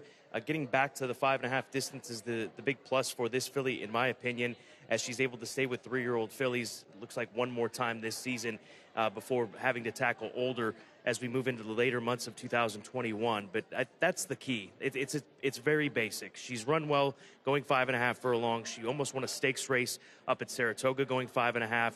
Love Corrales in the saddle anytime, especially when he teams up with Wesley Ward here at Keeneland. So give me a Legal Smile on top, 5-2 right now, as she's got the tack on and ready to walk about the paddock here at Keeneland. Then I go to the number 3 horse in here. That is New Boss. Good post for this filly, daughter of Street Boss. She comes out of that same race with Risk Reward, the filly that liked to the outside, or Legal Smile, as well as Risk Reward. But New Boss, the same situation. Back to 5.5 furlongs. She's got speed. Adam Beskitzes had a nice weekend here at Keeneland Racecourse. I would expect a move back to the form that we saw from her prior to the run at Kentucky Downs, and she is 10-1 right now on the tote board. Finally, Navratilova. She draws outside. She carries saddlecloth 1, part of the entry. Entry mate scratches. She's drawn furthest to the outside here today, but a filly by Medaglia d'Oro that will cut back in distance. I think she'll be coming from off the pace here today. She's got some stamina to her. She's a very well-bred filly, daughter of Medaglia d'Oro out of the stakes-winning First Stam Center Court for G. Watts Humphrey Jr. I think that she's got an upset possibility here, and, well, not upset. She's 3-1 right now on the tote board, but a very good race to start the late daily doubles. 3-year-old fillies, non-winners of a graded sweepstakes on turf, 5.5 furlongs the distance. We're 16 minutes to post. Good luck.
Horses are on the track for Keeneland's featured 8th race. The Sienna allowance for 3-year-old fillies, 5.5 furlongs over the turf, which is listed good, rail at 0 feet. Starts the last of the day's rolling double. Scratch part of entry 1A, Farsighted. Scratch the 4, Can't Buy Love. Also scratch the 8, Prodigy Doll. Scratch the 11, Spicy Marge. And scratch 13. Someone said so. Post time at 7 minutes.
There's a look at the one-horse Navratilova, Lasix for the first time from that stakes-winning First Dam Center Court. She looks very well drawn to the outside here today in this very difficult condition allowance race. Non-winners of a graded sweepstakes on the grass course at 5.5 furlongs. 7-2 is what she sits at right now on the tote board.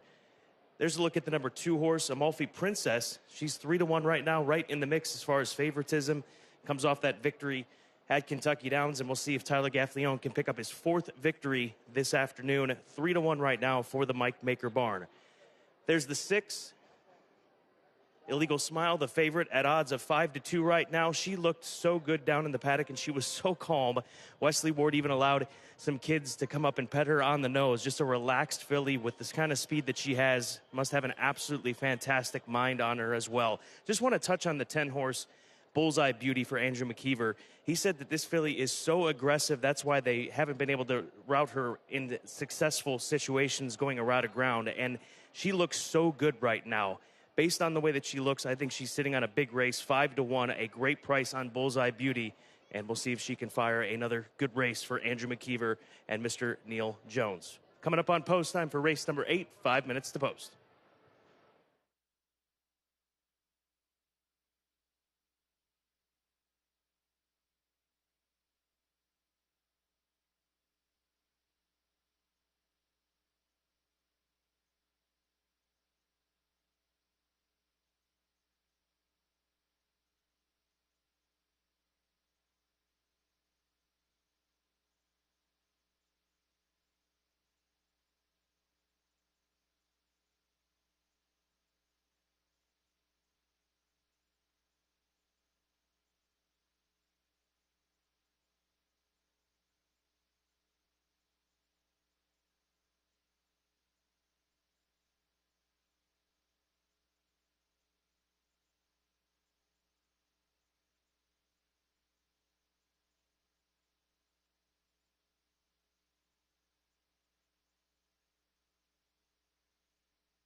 Horses have reached the starting gate for Keeneland's featured eighth, the Sienna.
They are at the post. And they're off. Risky Reward, quick into stride, along with Navratilova. And now Threat Level Midnight kicks in. Illegal Smile up close. Threat Level Midnight comes to the front. Illegal Smile right there against the rail in the second position, a length off the lead. Risky Reward third, Navratilova fourth. Bullseye Beauty fifth between horses. New Boss sixth toward the inside. Lady Edith goes seventh to the far turn. Amalfi Princess is in eighth position. No Mo Spending is last of the nine, 21.88 seconds. The time for the opening quarter. Threat Level Midnight leads it. Threat Level Midnight against the rail, but here comes Illegal Smile just off the leader's flank. A closer second now. Gap of three to Bullseye Beauty in third. Risky Reward is fourth. Navratilova a wide fifth. New Boss hugs the rail in sixth. Still five from the front, though. Illegal Smile right alongside of Threat Level Midnight. The battle for the lead. Bullseye Beauty is in third. Navratilova is fourth. Amalfi Princess still 7 lengths from the lead. Illegal Smile has the lead. Illegal Smile by 3. Lady Edith runs late toward the inside. It is Illegal Smile chased by Bullseye Beauty. Illegal Smile wins it for Gerardo Corrales. Bullseye Beauty was home for second. Navratilova and a multiple horse photo there with others for that show spot.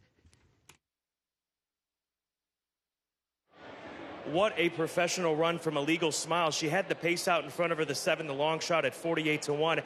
Threat Level Midnight, and once she was laid down, she cornered so well. She drifted a bit in the stretch, but at this point in time, she had opened up too much an advantage to get this victory, and gets this victory as Hat Creek Racing strikes again this fall. It's almost impossible to beat Wesley Ward in a sprint race, whether it be on the dirt or the turf, and this once again was the case with Illegal Smile getting the easy victory in the end. The 10 Bullseye Beauty finishes a good second. It's going to be close for third. I thought that maybe the 1 got back up, kind of re-rallied to get third, but we'll let the photo finish decide. 6:10 unofficially the exacta.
Unofficial results of Keeneland's featured 8th race.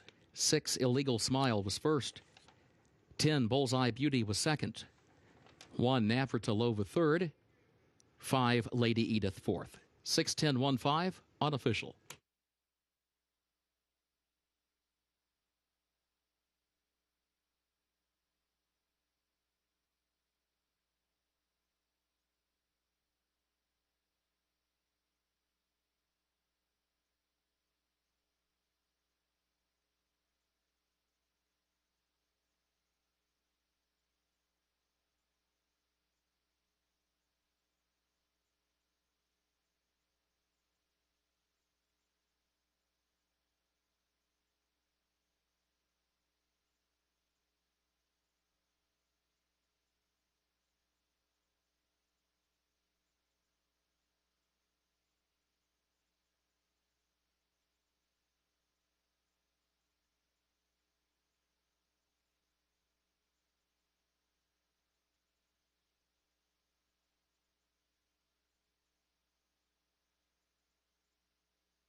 Results of Keeneland's 8th race official. 6-10-1-5 the official results.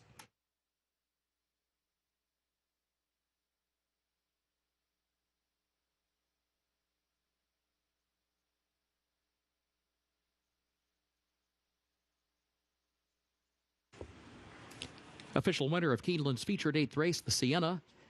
Number 6, Illegal Smile, owned by Hat Creek Racing, trained by Wesley Ward. Gerardo Corrales, the winning jockey. Illegal Smile, a 3-year-old filly by Camacho, out of Fine If by Ifraj, bred in Ireland by W. Maxwell Irvine. 5.5 furlongs over the turf, listed good today. 1 minute 2.94 seconds.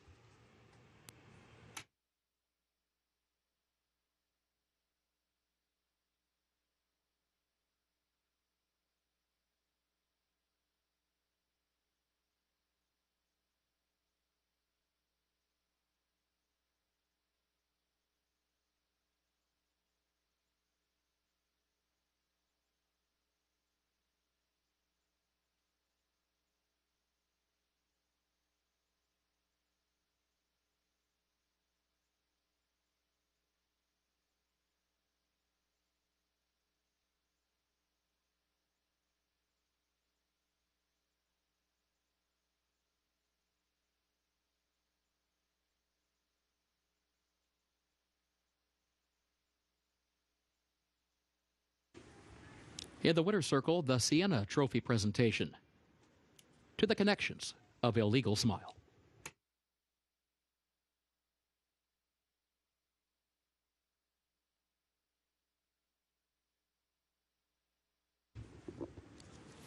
Keeneland's 9th and final race upcoming. Main track is fast. Carryover for the Toyota Super High 5, $17,574. Scratch the 5, My Daddy's Trainer, and scratch 13 through 16.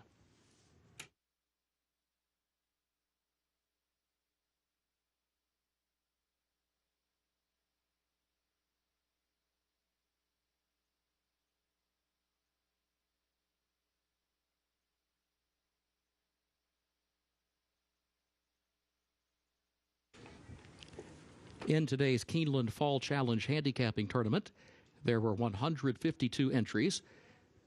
The prizes will be 1 Breeders' Cup Betting Challenge spot for the first place finisher, 3 National Handicapping Championship spots for the next 3 finishers, prize money to the top 5.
Wrapping up this Sunday card and week of racing with the 9th and final 2-year-old filly maidens. They'll be going 7 furlongs on the main track. Don't forget, this race offers up the Toyota Super High Five, $1 minimum wager, and there's a big carryover from yesterday, over $17,500. So the Toyota Super High Five, $17,574, in fact, is the carryover amount. We're looking at the 4-horse Dawson Springs. Comes out of some good races, responded with a strong effort last time out, Gabby, with that drop in for 20. And if she's able to replicate that performance, she should have herself in contention at the top of the stretch. Yeah, when I was looking at her past performances, I didn't know, it was obviously the drop in class that certainly helped her, but I also kind of thought it was the cutback in distance too. Now she has to stretch back out to 7 furlongs. I think her best hope of winning today, Scott, is to go to the lead under Adam Beschizza. We both agree that the 2 is a top 3 play. She is your top selection. Maysville Miss for Reeve McGahee. She was bet on debut, not the cleanest of breaks, but I think the key for her is getting away from post position number 1. Yes, that's going to be tricky for her. But Maysville Miss, the reason why I picked her was because when she did debut, she was the favorite. She went, or second choice, I should say, but 2-1 that day. So she was well backed by the betting public. And today you're getting 15-1, so a completely different story. The 7 is 3-1, and looking at the board, that makes her the favorite right now for Rudy Brisset. Rudy sent out some live horses in the last couple of nightcaps here at Keeneland, and they have run well. And this is a filly that was second on debut on turf. They're changing things up, going to move her over to the main track, and she's got pedigree to do so, daughter of Mo Heyman. I think people are focusing on that race because there's so much going on in this race, Scott. There's not a lot of work to work off of, and at least my Zip, she showed an encouraging effort in her first race to close from off of it and get second place, but there still is a question mark whether or not she'll improve or regress on the main track. I think she will improve. The 10 is trained by Mac Robertson, Reed's Fangirl. Mac had a nice winner yesterday with a Minnesota bred at a price, decent price on this filly. 9-2 would mean an $11 winner, and they move her over to the main track. They drop her in class, and like so many of these, her last couple of races were not bad, and she looks good down there in the paddock. I wouldn't say this is the biggest drop in class. If you look at other horses in here that are coming out of, say, Maiden Special Weight Company at Churchill Downs, I think this might, it definitely is a drop in class, but maybe not so much when you compare it to others in here. However, I think she needs more distance.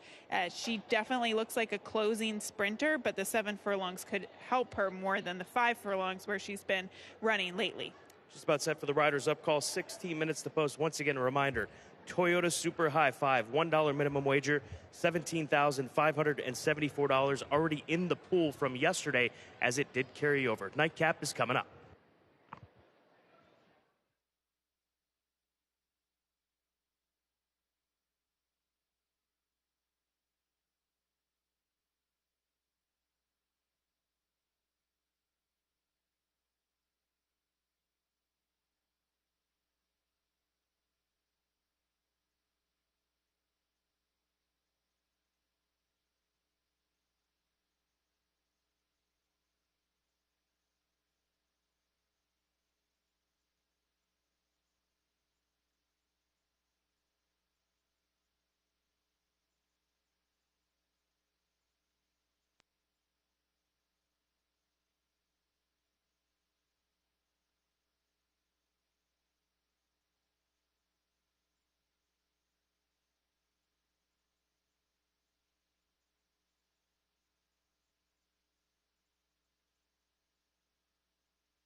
Horses are on the track for Keeneland's 9th and final race, maiden claiming race for 2-year-old fillies.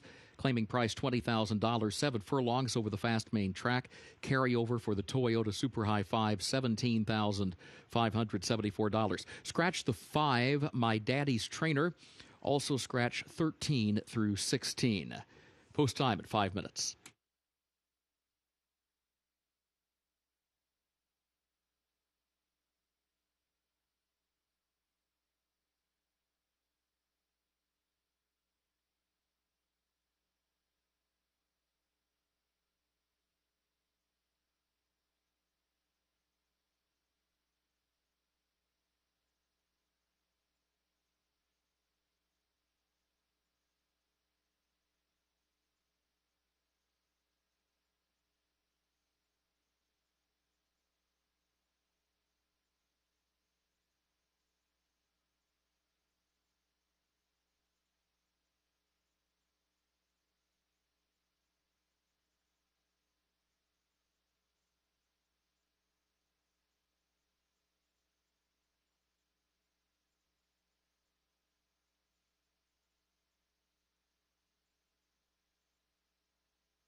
Some front side observations as we kick aside the past performances and just get a good look at these horses. And the 6-horse Jillian Starr, from a size perspective, probably the best looking horse in this race, this 2-year-old filly, as she gets set for her 3rd start. Exactly, Scott. Looking at the field, we had a couple of, petite fillies here in the post parade, but she definitely had size and strength to her. You don't have much to work off of in her past performances, but I thought she seemed like one of the better looking fillies on track today.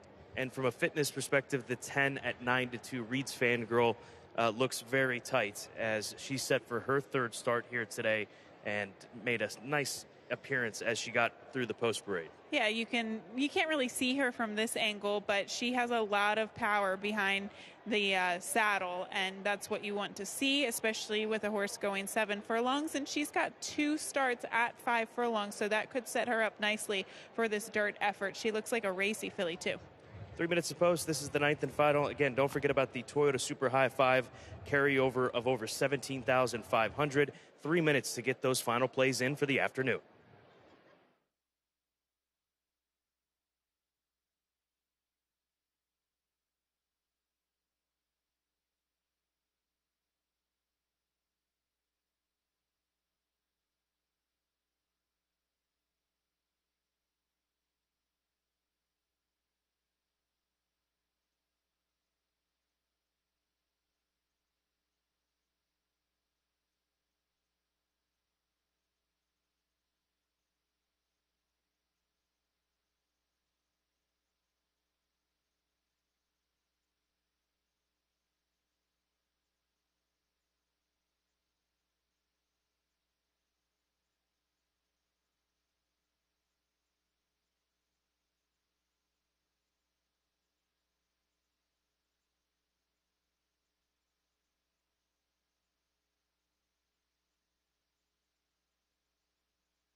Horses have reached the starting gate for Keeneland's 9th and final race.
They are at the post.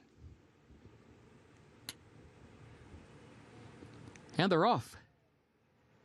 Dawson Springs for the early lead. Jerusalema has early speed as well. Reed's Fangirl comes away a close-up third, now takes second, now puts ahead in front as they head up the backstretch. Reed's Fangirl alongside of Dawson Springs. Those two now contesting the top spot. Jerusalema drops back. You're Making Me Blush moves by to the inside. In third, Keno is there to the outside, moving up to challenge Jerusalema for the fourth position.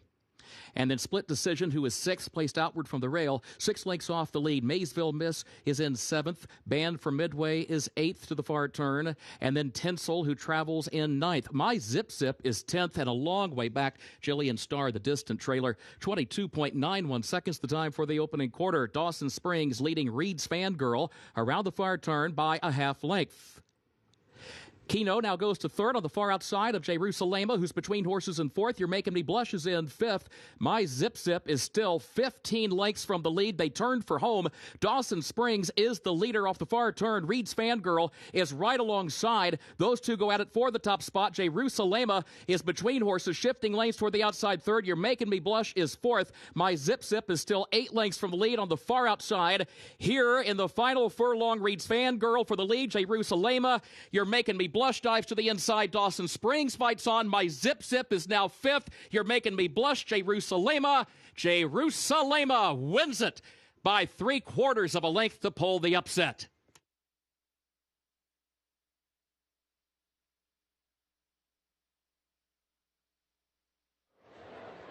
Jerusalema at odds of 14-1 here in the nightcap, coming off of 2 dull races. She wakes up here today under Joe Talamo and trainer Brendan Walsh, and there was a lot of activity in the last 1/8 of a mile of this race. There was a lot of shifting positions, a lot of horses kind of all over the place as well. Jerusalema, though, having a clear trip towards the outside. We see the number 10 Reed's Fangirl, who made a little bit of a bid.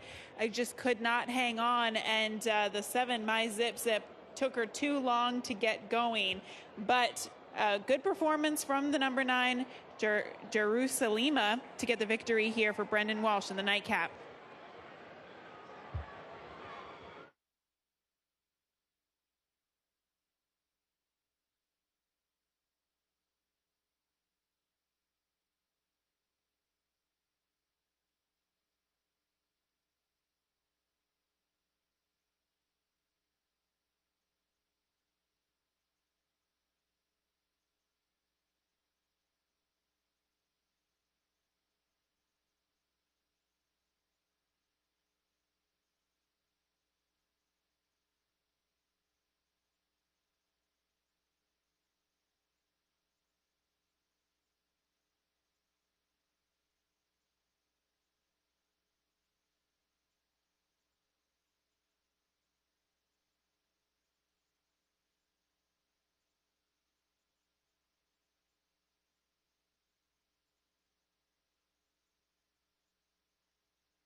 Unofficial results of Keeneland's ninth race. 9, Jerusalem was first. 3, You're Making Me Blush was second. 7, My Zip Zip was third. 10, Reed's Fangirl was fourth. And 4, Dawson Springs fifth. 9-3, 7-10, 4, Unofficial.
Results of Keeneland's ninth race official.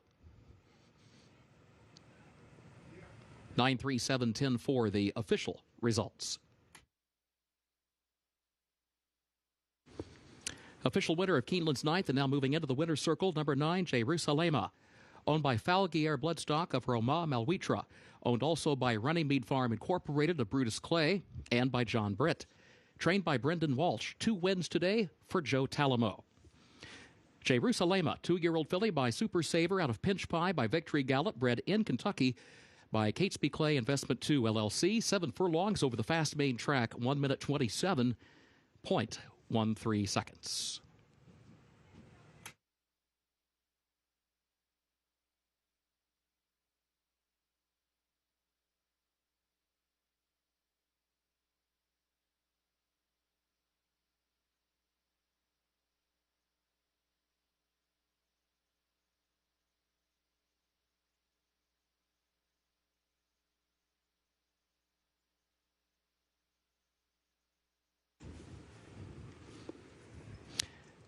At Keeneland, no perfect tickets in the Pick 6 today. There is a consolation 5 of 6 with a carryover for Wednesday's card of $19,646.